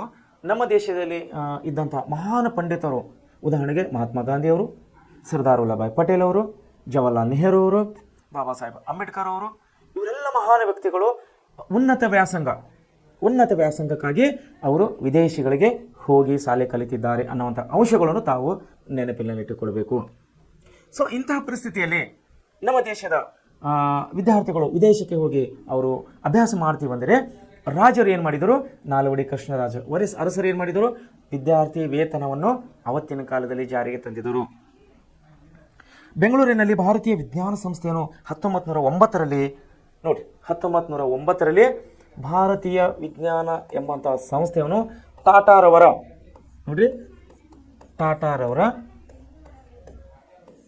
ಒಂದು ಮಾರ್ಗದರ್ಶನದಲ್ಲಿ, ಟಾಟಾರವನ್ನು ಬೆಂಬಲದಿಂದ 1909ರಲ್ಲಿ ಭಾರತೀಯ ವಿಜ್ಞಾನ ಸಂಸ್ಥೆ ಅನ್ನೋದನ್ನು ಕೂಡ ಸ್ಥಾಪನೆ ಮಾಡಲಾಯಿತು. ತಾವು ಇವತ್ತಿನ ಪ್ರಚಲಿತ ಘಟನೆಯಲ್ಲಿ ಕೂಡ ಭಾರತೀಯ ವಿಜ್ಞಾನ ಸಂಸ್ಥೆಯು ನಮ್ಮ ದೇಶದ ಅಭಿವೃದ್ಧಿಯಲ್ಲಿ ಅನೇಕ ಹೊಸ ಆವಿಷ್ಕಾರಗಳನ್ನು ಮಾಡ್ತಾ ಇದೆ. ಮೋದಿಯವರು ಕೂಡ, ನಮ್ಮ ದೇಶದ ಪ್ರಧಾನಮಂತ್ರಿಯಾದ ನರೇಂದ್ರ ಮೋದಿಯವರು ಕೂಡ ಕಳೆದ ಸಲ ಬೆಂಗಳೂರಿಗೆ ಬಂದಾಗ ನಮ್ಮ ಈ ಭಾರತೀಯ ವಿಜ್ಞಾನ ಸಂಸ್ಥೆಗೆ ಭೇಟಿ ಕೊಟ್ಟಿದ್ದರು ಅನ್ನೋಂಥ ವಿಷಯವನ್ನು ನಾನು ಪ್ರಚಲಿತವಾಗಿ ನೋಡಿದ್ದೇನೆ. ತುಂಬ ಹೆಮ್ಮೆ ಅನ್ನಿಸ್ತದೆ. ಅವತ್ತಿನ ಕಾಲದಲ್ಲಿ ಅಂತ ಈ ಅತಿ ಬೃಹತ್ ಸಂಸ್ಥೆಗಳನ್ನು ಅವಾಗಿನ ಪ್ರಾರಂಭ ಮಾಡಿದ್ದಾರೆ. ಇವತ್ತಿಗೆ ನಮ್ಮ ದೇಶದ ಅಭಿವೃದ್ಧಿ ಪಥದಲ್ಲಿ ಇವೆಲ್ಲ ಸಂಸ್ಥೆಗಳು ತುಂಬ ಒಂದು ಪ್ರಾಮುಖ್ಯತೆಯನ್ನು ಕೊಡ್ತಾ ಇದ್ದಾವೆ. ದೇಶಕ್ಕೆ ಒಂದು ಒಳ್ಳೆ ಕಾಣಿಕೆಯನ್ನು ಕೊಡ್ತಾ ಇದ್ದಾವೆ. ಯಾರ್ಯಾವು? ಈ ಮೈಸೂರು ವಿಶ್ವವಿದ್ಯಾಲಯ, ಭಾರತೀಯ ವಿಜ್ಞಾನ ಸಂಸ್ಥೆ, ಜಲವಿದ್ಯುತ್ ಕೇಂದ್ರ, ವಿದ್ಯುತ್ ಪಡೆದಂಥ ನಮ್ಮ ಬೆಂಗಳೂರು ಕೇಂದ್ರ, ಬೆಂಗಳೂರು ನಗರ, ಹೀಗೆ ಹಲವು ಒಂದು ಮಹತ್ ಕಾರ್ಯಗಳನ್ನು ಇಲ್ಲಿ ರಾಜರ ಮೈಸೂರು ಅರಸರ ಕಾಲದಲ್ಲಿ ಇಲ್ಲಿ ಅಭಿವೃದ್ಧಿ ಹೊಂದ್ತಾ ಇದೆ. ಇಲ್ಲಿ ಟಾಟಾರವರ ಈಗ ನಮ್ಮ ಇದೆಲ್ಲ ಟಾಟಾ ಬಿರ್ಲಾ ಅವರು ಇದಾರಲ್ಲ, ಟಾಟಾರವರ ಒಂದು ಬೆಂಬಲದಿಂದ 1909ರಲ್ಲಿ ಬೆಂಗಳೂರಿನಲ್ಲಿ ಭಾರತೀಯ ವಿಜ್ಞಾನ ಸಂಸ್ಥೆಯನ್ನು ಪ್ರಾರಂಭ ಮಾಡಲಾಯಿತು. ನೀರಾವರಿ ಸೌಲಭ್ಯಗಳೊಂದಿಗೆ ವಿಶೇಷ ಗಮನ ಕೊಡಲಾಯಿತು. ಬೇಳಗೊಳದ ಹತ್ತಿರ ಕಾವೇರಿ ನದಿಗೆ ಆಣೆಕಟ್ಟುವೊಂದನ್ನು ಕಟ್ಟಲಾಯಿತು. ಹೊಸ ರೈಲು ಮಾರ್ಗಗಳನ್ನು ನಿರ್ಮಿಸಲಾಯಿತು. ಅನೇಕ ದೊಡ್ಡ ಮತ್ತು ಸಣ್ಣ ಪ್ರಮಾಣದ ಕೈಗಾರಿಕೆಗಳನ್ನು ಸ್ಥಾಪಿಸಲಾಯಿತು. ಇವುಗಳಲ್ಲಿ ಭದ್ರಾವತಿಯ ಕಬ್ಬಿಣ ಮತ್ತು ಉಕ್ಕಿನ ಕಾರ್ಖಾನೆ ಎಲ್ಲಿದೆ? ಅದು ಭದ್ರಾವತಿಯಲ್ಲಿ, ನಮ್ಮ ಶಿವಮೊಗ್ಗ ಜಿಲ್ಲೆಯ ಭದ್ರಾವತಿಯಲ್ಲಿ ಇದೆ. ಉಕ್ಕು ಮತ್ತು ಕಬ್ಬಿಣದ ಕಾರ್ಖಾನೆ. ಆವಾಗ ಅಂದರೆ ನಾಲ್ವಡಿ ಕೃಷ್ಣರಾಜ ಒಡೆಯರ ಕಾಲದಲ್ಲಿ ಭದ್ರಾವತಿಯಲ್ಲಿ ಉಕ್ಕಿನ ಕಾರ್ಖಾನೆಗಳನ್ನು ಪ್ರಾರಂಭ ಮಾಡಲಾಯಿತು. ಅಲ್ಲದೆ ಮತ್ತು ಸಿಮೆಂಟ್ ಕಾರ್ಖಾನೆ, ಕಾಗದ ಕಾರ್ಖಾನೆ, ಮಂಡ್ಯದಲ್ಲಿ ಸಕ್ಕರೆ ಕಾರ್ಖಾನೆ. ನೋಡ್ರಿ, ಇವತ್ತು ಕೂಡ ತುಂಬ ಪ್ರಮುಖವಾದ ಸಕ್ಕರೆ ಕಾರ್ಖಾನೆಯಲ್ಲಿ ಈ ಮಂಡ್ಯದ ಸಕ್ಕರೆ ಕಾರ್ಖಾನೆ ಕೂಡ ಒಂದಾಗಿದೆ ಅಂಥೇಳಿ ನಾವು ಹೇಳಬಹುದು. ಮಂಡ್ಯದಲ್ಲಿ ಸಕ್ಕರೆ ಕಾರ್ಖಾನೆಯನ್ನು ಕೂಡ ಇಲ್ಲಿ ನಿರ್ಮಾಣ ಮಾಡಲಾಯಿತು. ಅದೇ ರೀತಿ ಮೈಸೂರಿನಲ್ಲಿ ಗಂಧದ ಎಣ್ಣೆ ಕಾರ್ಖಾನೆ, ಬೆಂಗಳೂರಿನಲ್ಲಿ ಸಾಬೂನು ಕಾರ್ಖಾನೆ, ಬೇಳ್ಕೊಳದ ರಾಸಾಯನಿಕ ವಸ್ತುಗಳ ಮತ್ತು ಕೃತಕ ಗೊಬ್ಬರಗಳ ಕಾರ್ಖಾನೆ, ನ್ಯಾಯ ವಿಧೇಯಕ ಸಭೆಯನ್ನು ಕೂಡ ರಚಿಸಲಾಯಿತು. ರಾಜ್ಯಾಂಗದ ಬದಲಾವಣೆಗೆ ಇದು ಒಂದು ದೊಡ್ಡ ಹೆಜ್ಜೆಯಾಗಿ ಪರಿಣಮಿಸಿತು. ನೋಡಿ, ಹಲವು ಅಭಿವೃದ್ಧಿ ಕಾರ್ಯಕ್ರಮಗಳನ್ನು ಇಲ್ಲಿ ರಾಜರ ಒಂದು ಮೈಸೂರು ಅರಸರ ಕಾಲದಲ್ಲಿ ಇಲ್ಲಿ ನಡೀತಾ ಇದೆ.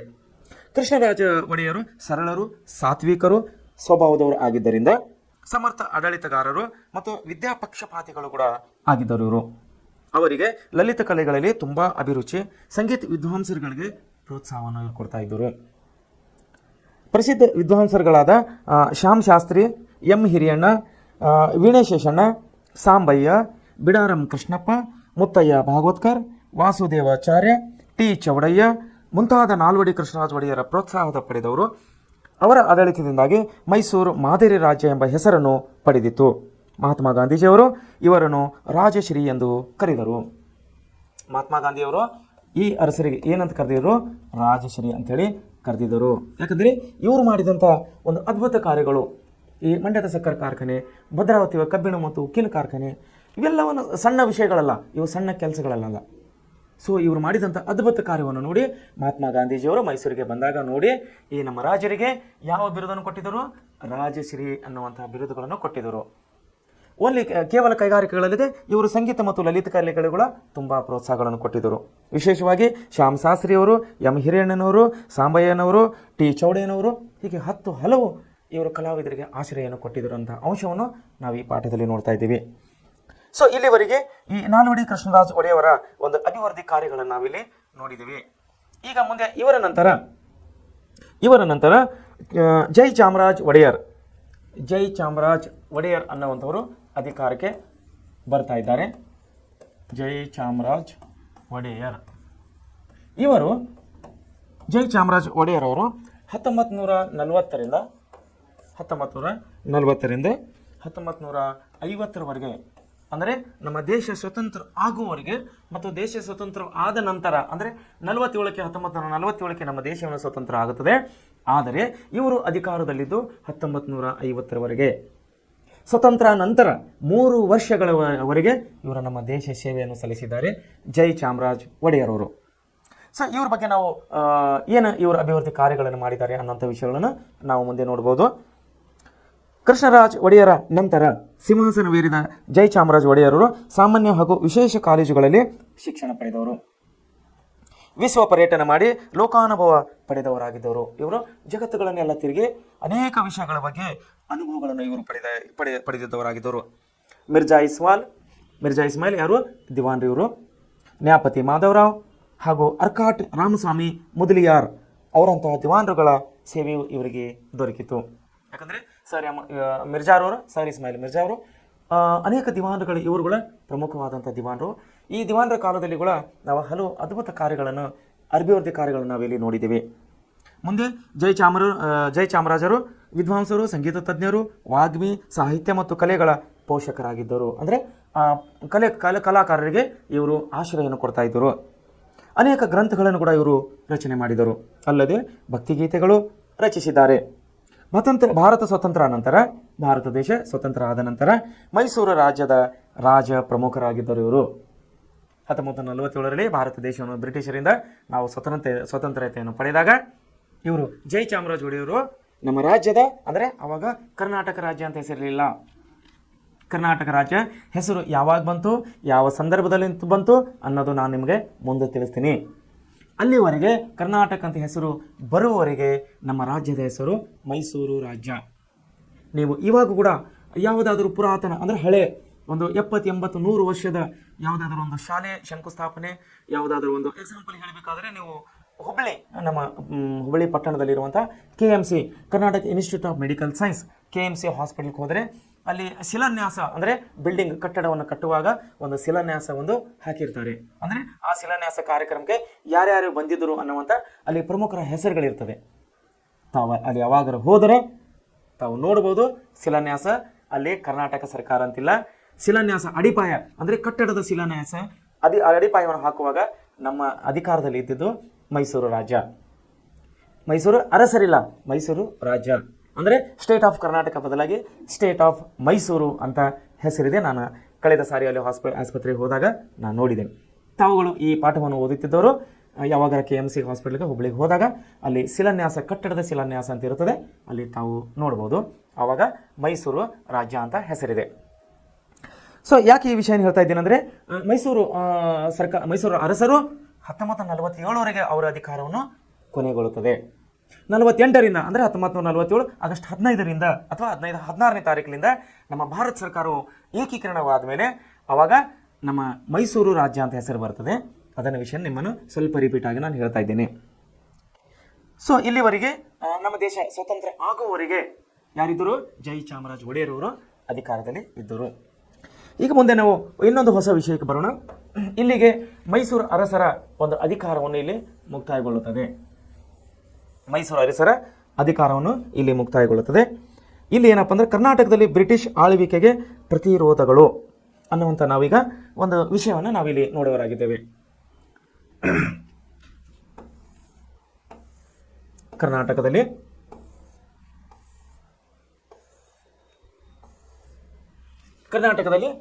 ಬ್ರಿಟಿಷ್ ಆಳ್ವಿಕೆಗೆ ಪ್ರತಿರೋಧಗಳು ಅನ್ನುವಂಥ ಒಂದು ನಾವು ವಿಷಯವನ್ನು ನಾವಿಲ್ಲಿ ನೋಡೋರಾಗಿದ್ದೇವೆ. ಭಾರತದ ಚರಿತ್ರೆಯಲ್ಲಿ 18ನೇ ಶತಮಾನದ ರಾಜಕೀಯ ಸಮಸ್ಯೆಗಳ ಶತಮಾನವೆಂದೇ ನಾವಿಲ್ಲಿ ಚಿತ್ರಿಸಲ್ಪಟ್ಟಿದೆ ಪಾಠ್ಯದಲ್ಲಿ. ಯಾಕಂದರೆ 18ನೇ ಶತಮಾನದಲ್ಲಿ ನಮ್ಮ ದೇಶದಲ್ಲಿ ಅನೇಕ ಸಮಸ್ಯೆಗಳು ಕಾಣ್ತಾ ಇದ್ದವು.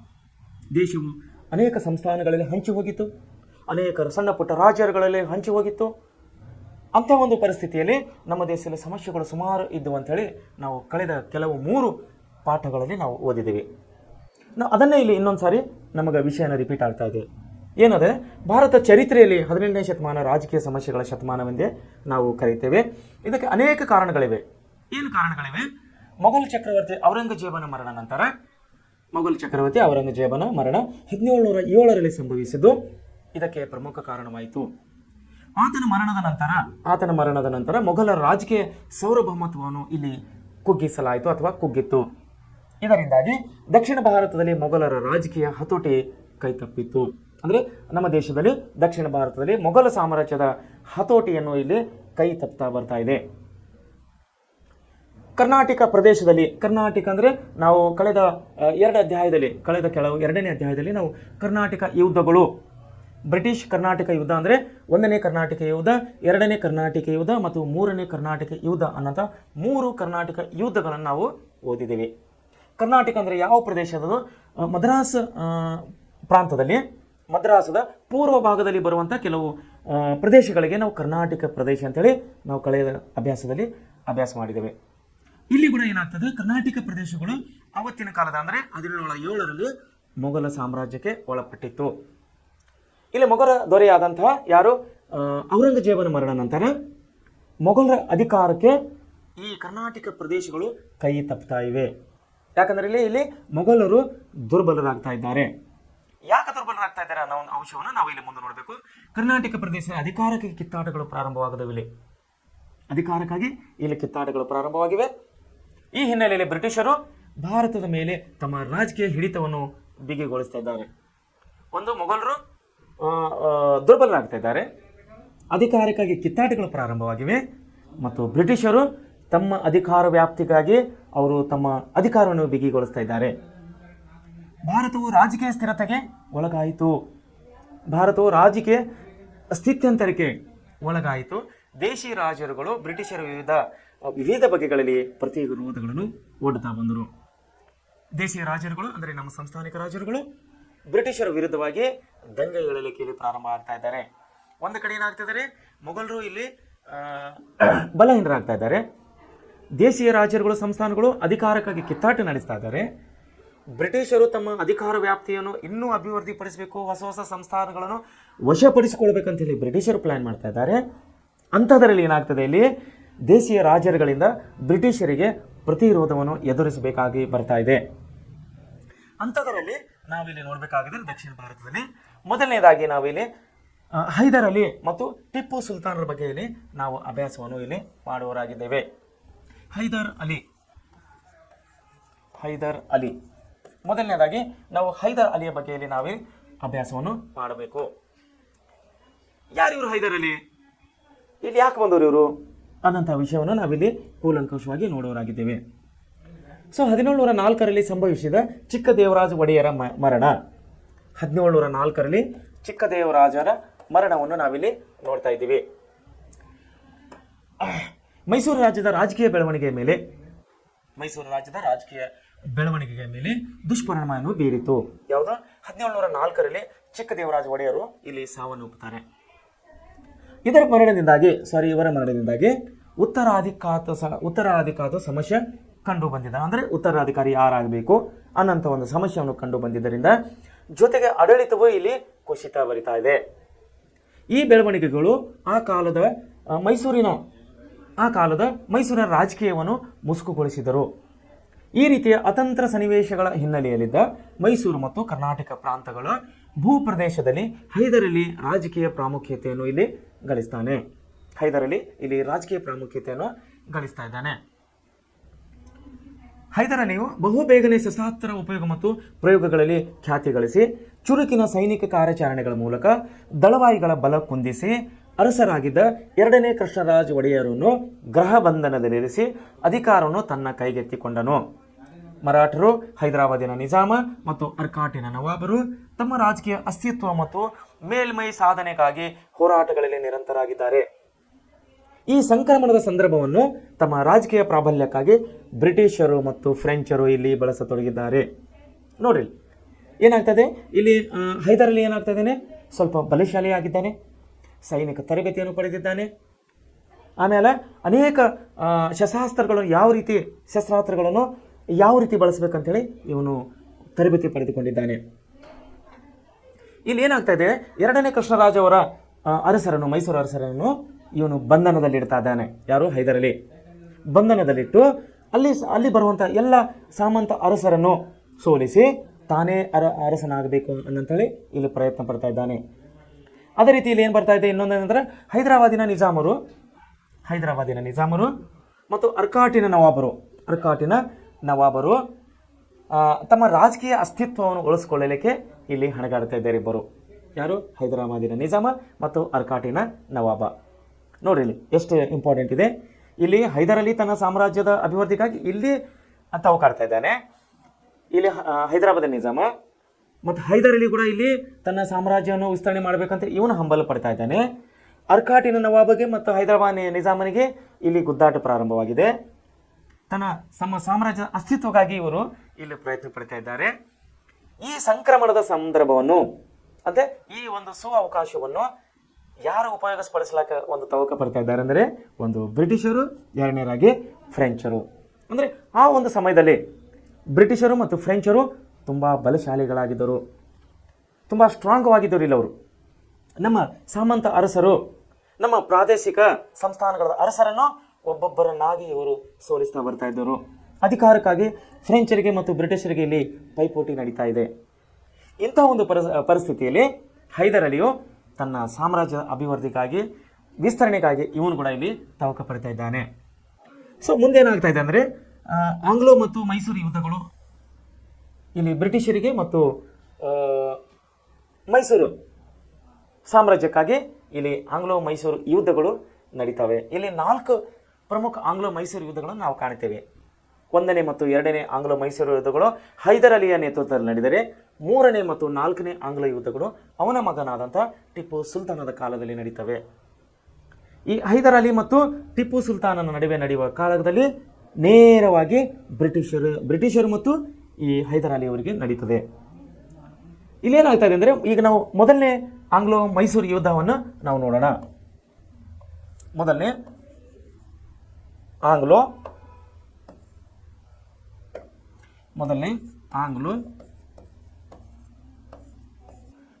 ಮೈಸೂರು ಯುದ್ಧ.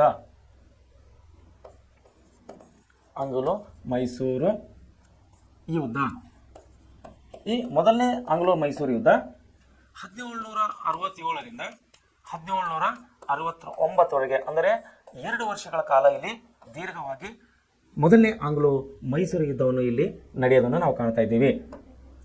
ಏನಿದ್ರ ವಿಶೇಷತೆ? ಈ ಮೊದಲನೇ ಆಂಗ್ಲೋ ಮೈಸೂರು ಯುದ್ಧದಲ್ಲಿ ಏನು ಜರುಗಿದೆ, ಏನಾಗಿದೆ ಇಲ್ಲಿ ಅನ್ನೋಂಥದ್ದನ್ನು ನಾವಿಲ್ಲಿ ನೋಡೋಣ. 1767ರಲ್ಲಿ ಪ್ರಾರಂಭವಾದ ಇದು 1769ರಲ್ಲಿ ಅಂತ್ಯಗೊಂಡಿತು. ಅಂದರೆ 2 ವರ್ಷಗಳ ಸುಮಾರು ಈ ಯುದ್ಧವನ್ನು ನಡೀತಾ ಇದೆ. ದಕ್ಷಿಣ ಭಾರತದಲ್ಲಿ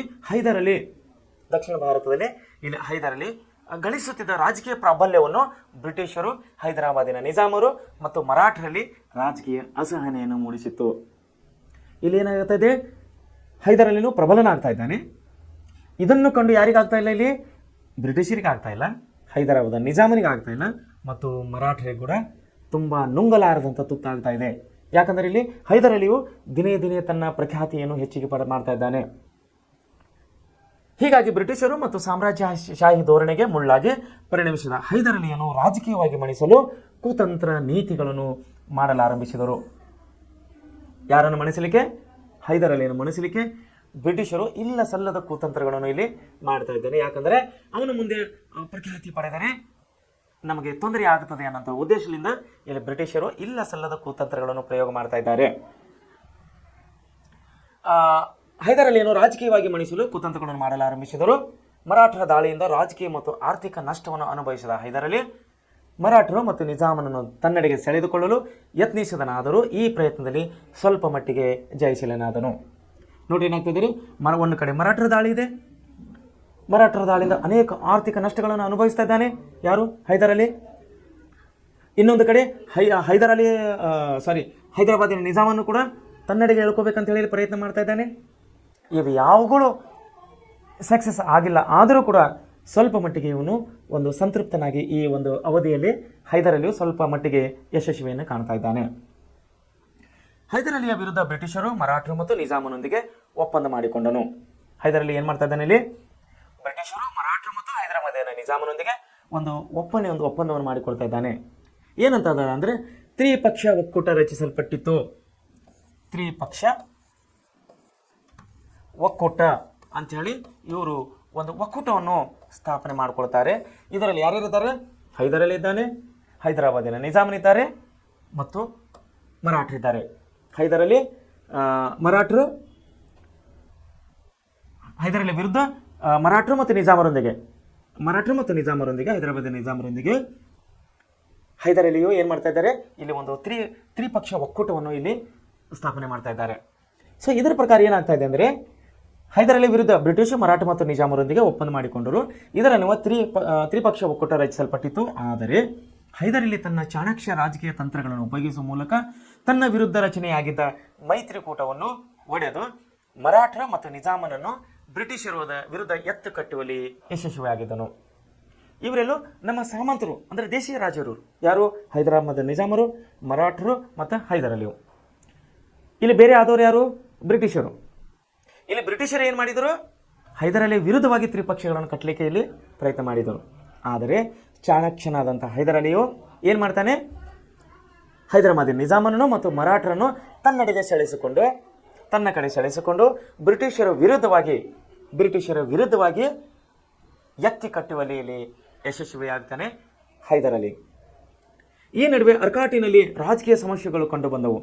ನೋಡ್ರಿ, ಈ ನಡುವೆ ಅರ್ಕಾಟಿನಲ್ಲಿ ರಾಜಕೀಯ ಸಮಸ್ಯೆಗಳು ಕಂಡುಬಂದವು. 1767ರಲ್ಲಿ ಹೈದರ್ ಅಲಿ ಮತ್ತು ನಿಜಾಮನು ಬ್ರಿಟಿಷ್ ಆಶ್ರಿತ ದೇಶೀಯ ರಾಜ್ಯವಾಗಿದ್ದ ಅರ್ಕಾಟಿಗೆ ಮುತ್ತಿಗೆ ಹಾಕಿದರು. ಅಂದರೆ ಅರ್ಕಾಟನ ಯಾರ ಅಧೀನದಲ್ಲಿತ್ತು? ಬ್ರಿಟಿಷರ ಅಧೀನದಲ್ಲಿತ್ತು. ಹೈದರ್ ಅಲಿ ಏನು ಮಾಡ್ತಾ ಇದ್ದಾನೆ? ಇಲ್ಲಿ ನಿಜಾಮನ ಒಂದು ಆಶ್ರಯವನ್ನು ಪಡೆದು ಬ್ರಿಟಿಷರ ಅಧೀನದಲ್ಲಿದ್ದಂಥ ಅರ್ಕಾಟಿಗೆ ರಾಜ್ಯವಾದಂಥ ಅರ್ಕಾಟಿಗೆ ಇಲ್ಲಿ ಮುತ್ತಿಗೆ ಹಾಕ್ತಾ ಇದ್ದಾನೆ. ಇದರಿಂದಾಗಿ ಯುದ್ಧ ಇಲ್ಲಿ ಪ್ರಾರಂಭವಾಯಿತು. ಯಾರ ಬೆಂಬಲವನ್ನು ಪಡೆದಿದ್ದ ಇಲ್ಲಿ ಹೈದರ್ ಅಲಿ? ನಿಜಾಮನ ಬೆಂಬಲ ಪಡೆದಿದ್ದ ಹೈದರಾಬಾದ್ ಮತ್ತು ಮರಾಠರ ಬೆಂಬಲವನ್ನು ಪಡೆದು ಬ್ರಿಟಿಷರಿಗೆ ಇಲ್ಲಿ ಸೈಡ್ ಮಾಡಿದನು. ಬ್ರಿಟಿಷರ ಅಧೀನದಲ್ಲಿದ್ದಂಥ ಯಾವ ರಾಜ್ಯ ಅದು? ಚಿಕ್ಕ ರಾಜ್ಯ ಅರ್ಕಾಟಿಗೆ ಇವರಿಬ್ಬರ ಬೆಂಬಲವನ್ನು ಪಡೆದು ಅರ್ಕಾಟಿಗೆ ಇವನು ಮುತ್ತಿಗೆ ಹಾಕಿದ. ಯಾರು? ಹೈದರ್ ಅಲಿ. ಆವಾಗ ಈ ಯುದ್ಧವನ್ನು ಇಲ್ಲಿ ಪ್ರಾರಂಭವಾಗ್ತದೆ. ತಿರುಚನಪಳ್ಳಿ, ತಿರುವಣ್ಣಾಮಲೈ, ಅಂಬೂರ್ ಮೊದಲಾದ ಸ್ಥಳಗಳಲ್ಲಿ ಕದನಗಳು ಸಂಭವಿಸಿದವು. ಈ ಸಂದರ್ಭದಲ್ಲಿ ಹೈದರ್ ಅಲಿ ಮಿಂಚಿನ ಸೈನಿಕ ಕಾರ್ಯಾಚರಣೆಗಳು ನಡೆಸುತ್ತಾನೆ. ಬ್ರಿಟಿಷ್ ಸೈನ್ಯ ಅನೇಕ ಸ್ಥಳಗಳನ್ನು ವಶಪಡಿಸಿಕೊಳ್ಳುತ್ತದೆ. ಹೈದರ್ ಅಲಿ ತಾತ್ಕಾಲಿಕ ಹಿನ್ನಡೆಯನ್ನು ಅನುಭವಿಸ್ತಾನೆ. ಮುಂಬೈ ಬ್ರಿಟಿಷ್ ಸೈನ್ಯ ರಂಗವನ್ನು ಪ್ರವೇಶಿಸುತ್ತದೆ. ಅಂದರೆ ಬ್ರಿಟಿಷರು ಏನು ಮಾಡಿದರು? ಇಡೀ ದೇಶ ಎಲ್ಲ ಆವರಿಸಿಕೊಂಡಿದ್ದರು. ಒಂದು ಸೈನ್ಯದ ತುಕಡಿ ಮುಂಬೈನಲ್ಲಿ ಕೂಡ ಇಟ್ಟಿದ್ದರು ಇವರು. ಸೊ ಬಲಾಢ್ಯನಾದಂಥ ಹೈದರ್ ಅಲಿ ಇಲ್ಲಿ ಬಲಾಢ್ಯನಾಗಿದ್ದ. ಇವನ ವಿರುದ್ಧ ಹೋರಾಡಲಿಕ್ಕೆ ಬ್ರಿಟಿಷರ್ ಸೈನ್ಯ ಏನು ಮಾಡಿದರು? ಮುಂಬೈನಿಂದ ಒಂದು ಸೈನ್ಯದ ತುಕಡಿಯನ್ನು ತರಿಸಿ ಒಕ್ಕೂಟದಿಂದ ಇವರು ಹೈದರ್ ಅಲಿ ವಿರುದ್ಧ ಯುದ್ಧಕ್ಕೆ ಇಳಿತಾರೆ. ಇಳಿದಾಗ ಏನಾಗ್ತದೆ? ಪರಿಣಾಮವಾಗಿ ತಿರುಚನಪಳ್ಳಿ, ತಿರುವಣ್ಣಾಮಲೈ, ಅಂಬೂರ್ ಮೊದಲಾದ ಸ್ಥಳಗಳಲ್ಲಿ ಕದನಗಳು ಸಂಭವಿಸ್ತವೆ. ಈ ಸಂದರ್ಭದಲ್ಲಿ ಹೈದರ್ ಅಲಿ ಮಿಂಚಿನ ಸೈನಿಕ ಕಾರ್ಯಾಚರಣೆ ನಡೆಸಲು ಬ್ರಿಟಿಷ್ ಸೈನ್ಯ ಅನೇಕ ಸ್ಥಳಗಳನ್ನು ವಶಪಡಿಸಿಕೊಳ್ಳುತ್ತದೆ. ಹೈದರ್ ಅಲಿ ಇಲ್ಲಿ ತಾತ್ಕಾಲಿಕ ಹಿನ್ನಡೆಯನ್ನು ಅನುಭವಿಸ್ತಾ ಇದ್ದಾನೆ. ಮುಂಬೈ ಬ್ರಿಟಿಷ್ ಸೈನ್ಯ ರಂಗವನ್ನು ಪ್ರಶ್ನಿಸಿತು. ಹೈದರ್ ಈ ಯುದ್ಧವನ್ನು ತನ್ನ ಪ್ರತಿಷ್ಠೆಯ ಸಂಕೇತವನ್ನು ಭಾವಿಸಿ ಕಾರ್ಯಾಚರಣೆಯನ್ನು ಮತ್ತೆ ಮುಂದುವರಿಸ್ತಾ ಇದ್ದಾನೆ. 1769 ವೇಳೆಗೆ ಆತನ ಸೈನ್ಯ ಮದ್ರಾಸಿನ ಪ್ರಾಂತವನ್ನು ತಲುಪಿದ್ದು. ಯಾರ ಸೈನ್ಯ? ಹೈದರ್ ಅಲಿಯ ಸೈನ್ಯ ಮದ್ರಾಸಿನ ಪ್ರಾಂತವನ್ನು ತಲುಪಿದ್ದು ಬ್ರಿಟಿಷರಲ್ಲಿ ನಡುಕನ್ನು ಹುಟ್ಟಿಸಿತು. ಅಂದರೆ ಮದ್ರಾಸ್ ಅವಾಗ ಬ್ರಿಟಿಷರ ಅಧೀನದಲ್ಲಿತ್ತು. ಅನಿವಾರ್ಯವಾಗಿ ಬ್ರಿಟಿಷರು ಹೈದರ್ ಅಲಿಯೊಂದಿಗೆ ಚರ್ಚೆ ಮತ್ತು ಸಂಧಾನಗಳ ಮೂಲಕ, ಬ್ರಿಟಿಷರು ತುಂಬ ಚಾಣಕ್ಷರು, ನಾನು ಮುಂಚೆ ಹೇಳ್ತಾ ಬರ್ತಾ ಇದ್ದೀನಿ, ಭಾರತಕ್ಕೆ ಯುರೋಪಿಯನ್ನರ ಆಗಮನ ಪಾಠದಿಂದ ಕೂಡ, ಅಂದರೆ 1ನೇ ಪಾಠದಿಂದ ಹೇಳ್ಕೊತ ಬರ್ತಾ ಇದ್ದೀನಿ, ಬ್ರಿಟಿಷರು ಇಲ್ಲಿ ತುಂಬ ಚಾಣಕ್ಷರು. ಗೊತ್ತಾಯ್ತು ಅವರಿಗೆ ಹೈದರ್ ಅಲಿ ತುಂಬ ಸ್ಟ್ರಾಂಗ್ ಇದ್ದಾನೆ, ಅವನನ್ನು ಸೋಲಿಸೋದು ಅಷ್ಟು ಸುಲಭದ ಮಾತಲ್ಲ ಅಂತೇಳಿ ಗೊತ್ತಾದಾಗ ಅವ್ರು ಏನು ಮಾಡಿದ್ರು, ಇಲ್ಲಿ ಕಾಂಪ್ರಮೈಸ್ ಅಂದರೆ ಒಂದು ಒಪ್ಪಂದಕ್ಕೆ ಬರ್ತಾ ಇದ್ದಾರೆ. ಏನು ಒಪ್ಪಂದಕ್ಕೆ ಬರ್ತಾ ಇದ್ದಾರೆ ಅಂದರೆ ಅವರು ಮದ್ರಾಸ್ ಒಪ್ಪಂದ ಅಂತ ಹೇಳಿ ಇಲ್ಲಿ ಮಾಡ್ಕೋತಾ ಇದ್ದಾರೆ. ಮದ್ರಾಸ್ ಒಪ್ಪಂದ. ಈ ಮದ್ರಾಸ್ ಒಪ್ಪಂದ ಮಾಡಿಕೊಂಡು ಮೊದಲನೇ ಆಂಗ್ಲೋ ಮೈಸೂರು ಯುದ್ಧ 1769ರಲ್ಲಿ ಸಹಿ ಹಾಕಲ್ಪಟ್ಟಲಾಯಿತು. ಮದ್ರಾಸ್ ಒಪ್ಪಂದದೊಂದಿಗೆ ಮೊದಲನೇ ಆಂಗ್ಲೋ ಮೈಸೂರು ಯುದ್ಧವನ್ನು ಇಲ್ಲಿ ಕೊನೆಗಾಣ್ತಾ ಇದೆ. ಸೊ ಏನು ಈ ಮೊದಲನೇ ಆಂಗ್ಲೋ ಮೈಸೂರು ಯುದ್ಧದಲ್ಲಿ ನಾವು ಏನನ್ನು ಓದ್ಬೋದು ಅಂದರೆ, ಹೈದರ್ ಅಲಿಯ ನೇತೃತ್ವದಲ್ಲಿ 1704ರಲ್ಲಿ ಇವನೇನು ಮಾಡ್ತಾನೆ, ನಮ್ಮ ಜಯಚಾಮರಾಜ ಒಡೆಯರನ್ನು ಬಂಧನದಲ್ಲಿಟ್ಟು ಇವನ ಅಧಿಕಾರಕ್ಕೆ ಬರ್ತಾನೆ. ಅವನು ಬಂದಂಥ ಸಮಯದಲ್ಲಿ ದಕ್ಷಿಣ ಭಾರತದಲ್ಲಿ ಅನೇಕ ಸಣ್ಣ ಪುಟ್ಟ ರಾಜ್ಯಗಳು ತನ್ನ ಅಧಿಕಾರಕ್ಕಾಗಿ ಕಿಚ್ಚಾಡ್ತಾ ಇರ್ತವೆ. ಅಂಥ ಸಮಯದ ಒಂದು ಸದುಪಯೋಗ ಪಡಿಸ್ಕೊಳ್ಳೋಕೆ ಇವರು ಪಕ್ಕದಲ್ಲಿ ಕೂತಿದ್ದಾರೆ. ಯಾರು? ಬ್ರಿಟಿಷರು ಮದ್ರಾಸ್ನಲ್ಲಿ ಕೂತಿದ್ದಾರೆ, ಮೇಲೆ ಮುಂಬೈನಲ್ಲಿ ಕೂತಿದ್ದಾರೆ, ಹಲವು ಪ್ರದೇಶಗಳ ಅರ್ಕಾಟಿಕ್ನಲ್ಲಿ ಅವರು ಸಾಮಂತರಿಸಿದ್ದಾರೆ. ಇದು ಎಲ್ಲವನ್ನು ಸೂಕ್ಷ್ಮವಾಗಿ ನೋಡ್ತಾ ಇದ್ದಾರೆ. ಇಲ್ಲಿ ಅಧಿಕಾರಕ್ಕಾಗಿ ತಿಕ್ಕಾಟ ನಡೀತಾ ಇದೆ ಮರಾಠರಿಗೆ, ಹೈದರಾಬಾದ್ ನಿಜಾಮನಿಗೆ ಮತ್ತು ಹೈದರ್ ಅಲಿಗೆ. ಇದನ್ನೇ ಈ ಅವಕಾಶವನ್ನು ಸದುಪಯೋಗಿಸಿಕೊಂಡಿದ್ದ ಬ್ರಿಟಿಷರು ಮುಂಬೈನಿಂದ ಒಂದು ಸೈನ್ಯದ ತುಕಡಿಯನ್ನು ಕರ್ಕೊಂಡು ಬಂದು, ಈಗ ಹೈದರ್ ಅಲಿ ಜೋಡಿಗೆ ನಾವು ಯುದ್ಧ ಮಾಡೋದು ಬೇಡ, ಇಲ್ಲಿ ಒಪ್ಪಂದವನ್ನು ಮಾಡಿಕೊಡ್ಬೇಕಂತೇಳಿ ಮದ್ರಾಸ್ ಒಪ್ಪಂದವನ್ನು ಮಾಡಿಕೊಂಡು, ಈ ಒಪ್ಪಂದದ ಪ್ರಕಾರ ಮೊದಲನೇ ಆಂಗ್ಲೋ ಮೈಸೂರು ಯುದ್ಧಕ್ಕೆ ಸಹಿ ಹಾಕಿ ಇಲ್ಲಿಗೆ ನಿಲ್ಲಿಸ್ತಾ ಇದ್ದಾರೆ, ಯುದ್ಧವನ್ನು ಸ್ಟಾಪ್ ಮಾಡ್ತಾ ಇದ್ದಾರೆ. ಮುಂದೆ ನಾವು ಎರಡನೇ ಮೈಸೂರು ಆಂಗ್ಲೋ ಯುದ್ಧವನ್ನು ನೋಡೋರಾಗಿದ್ದೇವೆ. ಎರಡನೇ ಮೈಸೂರು ಆಂಗ್ಲೋ ಯುದ್ಧ, ಎರಡನೇ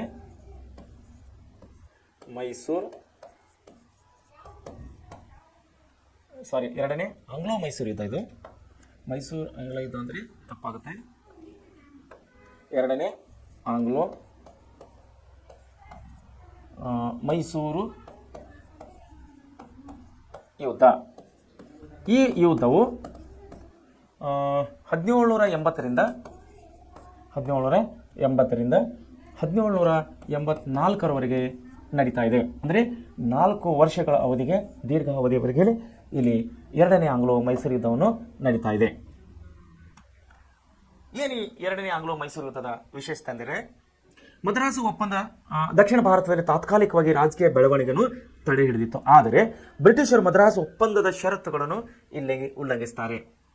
ಮರಾಠರು ಮಾಧವರಾಯನ ನೇತೃತ್ವದಲ್ಲಿ ಸೈನ್ಯವನ್ನು ಮುನ್ನಡೆಸಿ ಶ್ರೀರಂಗಪಟ್ಟಣದ ಕಡೆ ನುಗ್ಗಿದಾಗ ಹೈದರ್ ಬ್ರಿಟಿಷರ ಸಹಾಯವನ್ನು ಅಪೇಕ್ಷಿಸುತ್ತಿದ್ದಾನೆ. ಮರಾಠರು ಏನು ಮಾಡಿದ್ದಾರೆ, ಇಲ್ಲಿ ಮಾಧವರಾಯನ ನೇತೃತ್ವದಲ್ಲಿ ಸೈನ್ಯವನ್ನು ಶ್ರೀರಂಗಪಟ್ಟಣದ ಕಡೆ ನುಗ್ಗಿಸಿದ್ದಾರೆ. ಶ್ರೀರಂಗಪಟ್ಟಣದಲ್ಲಿ ಯಾರಿದ್ದಾರೆ ಇಲ್ಲಿ ರಾಜರು? ಹೈದರ್ ಅಲಿ ಇದ್ದಾನೆ. ಆವಾಗ ಏನು ಮಾಡ್ತಾನೆ ಹೈದರ್ ಅಲಿ? ಒಪ್ಪಂದ ಆಗಿತ್ತಲ್ಲ, ಯಾರಿಗೆ? ಮದ್ರಾಸ್ ಒಪ್ಪಂದ. ಮೊದಲೇ ಆಂಗ್ಲೋ ಮೈಸೂರು ಯುದ್ಧದಲ್ಲಿ ಬ್ರಿಟಿಷರಿಗೆ ಮತ್ತು ಹೈದರ್ ಅಲಿಗೆ ಒಪ್ಪಂದ ಆಗಿತ್ತು. ಆ ಒಪ್ಪಂದ ಪ್ರಕಾರ ಏನಾಗುತ್ತೆ, ಯುದ್ಧವನ್ನು ಅವರು ನಿಲ್ಲಿಸಿದರು. ಆ ಒಪ್ಪಂದದ ಪ್ರಕಾರ ಬಹುಶಃ ಬ್ರಿಟಿಷರ ಸಹಾಯ ನನಗೆ ಸಿಗಬಹುದು ಅಂತೇಳಿ ಹೈದರ್ ಅಲಿ ಏನು ಮಾಡ್ತಿದ್ದಾನೆ, ಬ್ರಿಟಿಷರ ಸಹಾಯನ ಇಲ್ಲಿ ಕೇಳಕ್ಕೆ ಬಂದಿದ್ದಾನೆ. ಯಾರ ವಿರುದ್ಧ? ಮರಾಠರ ವಿರುದ್ಧ. ಮರಾಠರ ಅರಸನಾದಂಥ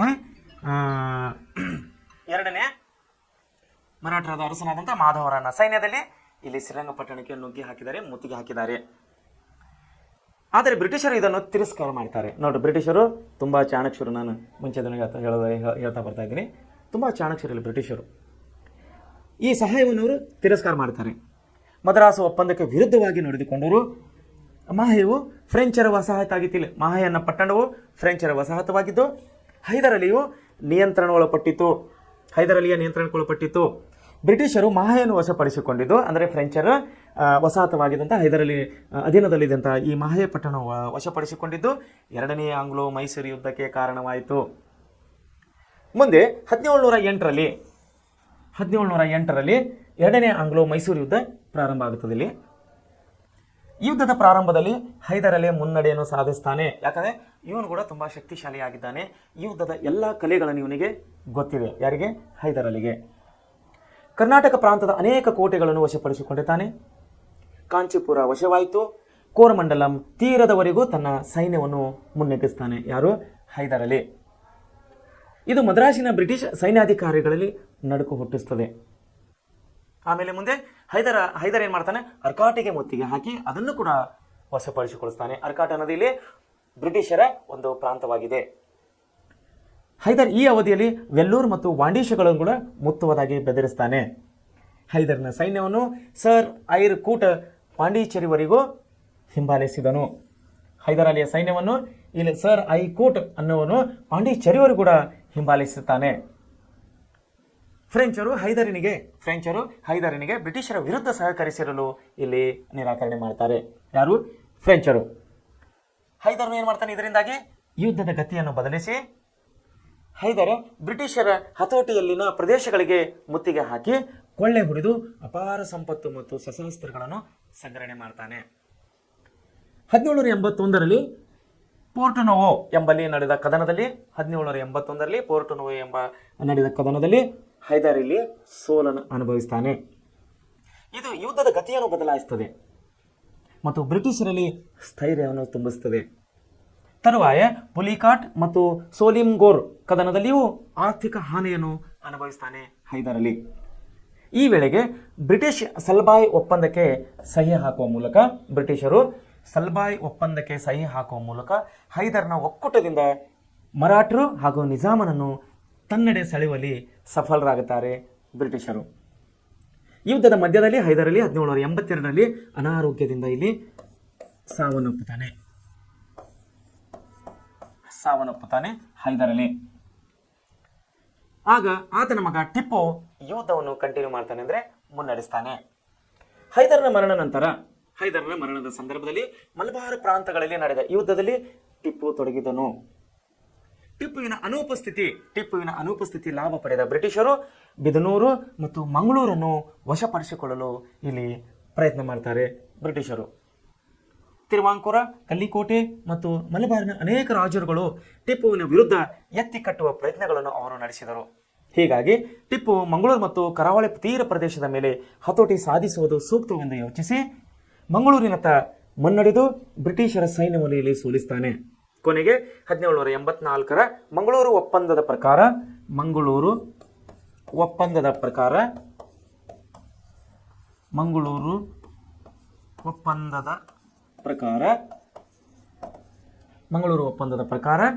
ಎರಡನೇ ಆಂಗ್ಲೋ ಯುದ್ಧವನ್ನು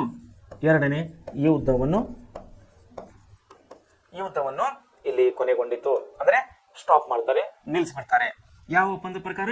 ಮಂಗಳೂರು ಒಪ್ಪಂದದ ಮುಖಾಂತರ.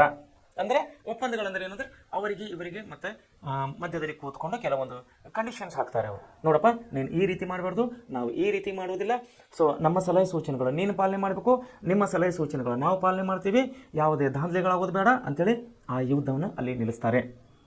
ಮತ್ತೆ ಮುಂದೆ ಯುದ್ಧ ಆಗಬೇಕಂದ್ರೆ ಆ ಒಪ್ಪಂದವನ್ನು ಮುರಿದಾಗ ಮಾತ್ರ. ಇಲ್ಲ ನಾವು ಕಳೆದವಾಗ ನೋಡಿದ್ದೇವೆ, ಏನು ಮದ್ರಾಸ್ ಒಪ್ಪಂದ ಮುರಿದಾಗ ಎರಡನೇ ಆಂಗ್ಲೋ ಮೈಸೂರು ಯುದ್ಧವನ್ನು ಪ್ರಾರಂಭ ಆಯಿತು. ಒಂದನೇ ಆಂಗ್ಲೋ ಮೈಸೂರು ಯುದ್ಧ ಯಾವಾಗ ಕೊನೆಗೊಂಡಿತು? ಮದ್ರಾಸ್ ಒಪ್ಪಂದದ ಪ್ರಕಾರ ಹೈದರ್ ಅಲಿ ಮತ್ತು ಬ್ರಿಟಿಷರಿಗೆ ನಡೆದಂಥ ಒಪ್ಪಂದದಲ್ಲಿ ಯುದ್ಧವನ್ನು ಸ್ಟಾಪ್ ಮಾಡಿದರು. ಮುಂದೆ ಬ್ರಿಟಿಷರು ಆ ಒಪ್ಪಂದ ಮುರಿದಕ್ಕಾಗಿ ಇಲ್ಲಿ ಎರಡನೇ ಆಂಗ್ಲೋ ಮೈಸೂರು ಯುದ್ಧವನ್ನು ನಡೀತು. ಇಲ್ಲಿ 1782ರಲ್ಲಿ ಯಾರು ಸಾಯ್ತಾರೆ? ಇಲ್ಲಿ ಹೈದರ್ ಅಲಿ ತೀರಿಕೊಂಡಾಗ, ಸತ್ತು ಹೋದಾಗ ಅವನ ಮಗನ ಮುಂದಾಳತ್ವದಲ್ಲಿ, ಅವನ ಮಗ ಯಾರು? ಟಿಪ್ಪು ಸುಲ್ತಾನನ ಮುಂದಾಳತ್ವದಲ್ಲಿ ಆ ಯುದ್ಧವನ್ನು ಕಂಟಿನ್ಯೂ ಮಾಡ್ತಾ ಇರ್ತಾರೆ. ಟಿಪ್ಪು ಸುಲ್ತಾನ್ ಕೂಡ ಇಲ್ಲಿ ಬಲಿಷ್ಠನಾಗಿದ್ದರಿಂದ ಹಲವು ಯುದ್ಧದ ಕಲೆಗಳನ್ನು ಕಲಿತಿದ್ದಕ್ಕಾಗಿ, ಇವನು ಯುದ್ಧದಲ್ಲಿ ನಿಪುಣತೆ ಇದ್ದಿದ್ದಕ್ಕಾಗಿ ಬ್ರಿಟಿಷರು ಇಲ್ಲಿ ತಮ್ಮ ಚಾಣಾಕ್ಷತೆಯನ್ನು ಇಲ್ಲಿ ಉಪಯೋಗ ಮಾಡ್ತಾರೆ. ಈಗ ಟಿಪ್ಪುವಿನ ಜೋಡಿ ನಾವು ಯುದ್ಧ ಮಾಡೋದು ಬೇಡ ಅಂದ್ಕೊಂಡು ಮಂಗಳೂರ ಒಂದು ಒಪ್ಪಂದದ ಮೂಲಕವಾಗಿ ಇವರು ಇಲ್ಲಿ ಎರಡನೇ ಆಂಗ್ಲೋ ಮೈಸೂರು ಯುದ್ಧವನ್ನು ಇಲ್ಲಿ ನಿಲ್ಲಿಸ್ತಾ ಇದ್ದಾರೆ. ಸೊ ಈ ವಿಷಯಗಳನ್ನು ನಾವು ಜಾಸ್ತಿ ನೋಡ್ತಾ ಹೋದರೆ ನಿಮಗೆ ಅಂಶಗಳು ನೆನಪುಗೊಳ್ಳುವುದಿಲ್ಲ. ಸೊ ಅದಕ್ಕಾಗಿ ನಾನಿಲ್ಲಿ ಇಲ್ಲಿಗೆ ನಿಲ್ಲಿಸ್ತಾ ಇದ್ದೀನಿ ಇವತ್ತಿನ ಪಾಠ. ನಾಳೆ ನಾವು 3ನೇ ಆಂಗ್ಲೋ ಮೈಸೂರು ಯುದ್ಧ ಮತ್ತು 4ನೇ ಆಂಗ್ಲೋ ಮೈಸೂರು ಯುದ್ಧಗಳನ್ನು ನಾವು ಕಂಟಿನ್ಯೂ ಮಾಡೋಣ. ಸೊ ಇಲ್ಲಿವರೆಗೆ ಹೇಳಿದ ವಿಷಯಗಳನ್ನು ತಾವೆಲ್ಲರೂ ಒಳ್ಳೆಯ ರೀತಿಯಲ್ಲಿ 1, 2, 3, 4 ಸಾರಿ ಅಭ್ಯಾಸ ಮಾಡಿ ಎಲ್ಲ ವಿಷಯಗಳನ್ನು ಒಳ್ಳೆಯ ರೀತಿಯಲ್ಲಿ ತಾವು ನೆನಪಿನಲ್ಲಿ ಇಟ್ಟುಕೊಳ್ಳಬೇಕು ಅಂಥೇಳಿ ಒನ್ಸ್ ಅಗೇನ್ ನಾನು ನಿಮಗೆ ರಿಕ್ವೆಸ್ಟ್ ಮಾಡ್ಕೊದ್ದೇನೆ. Thank you.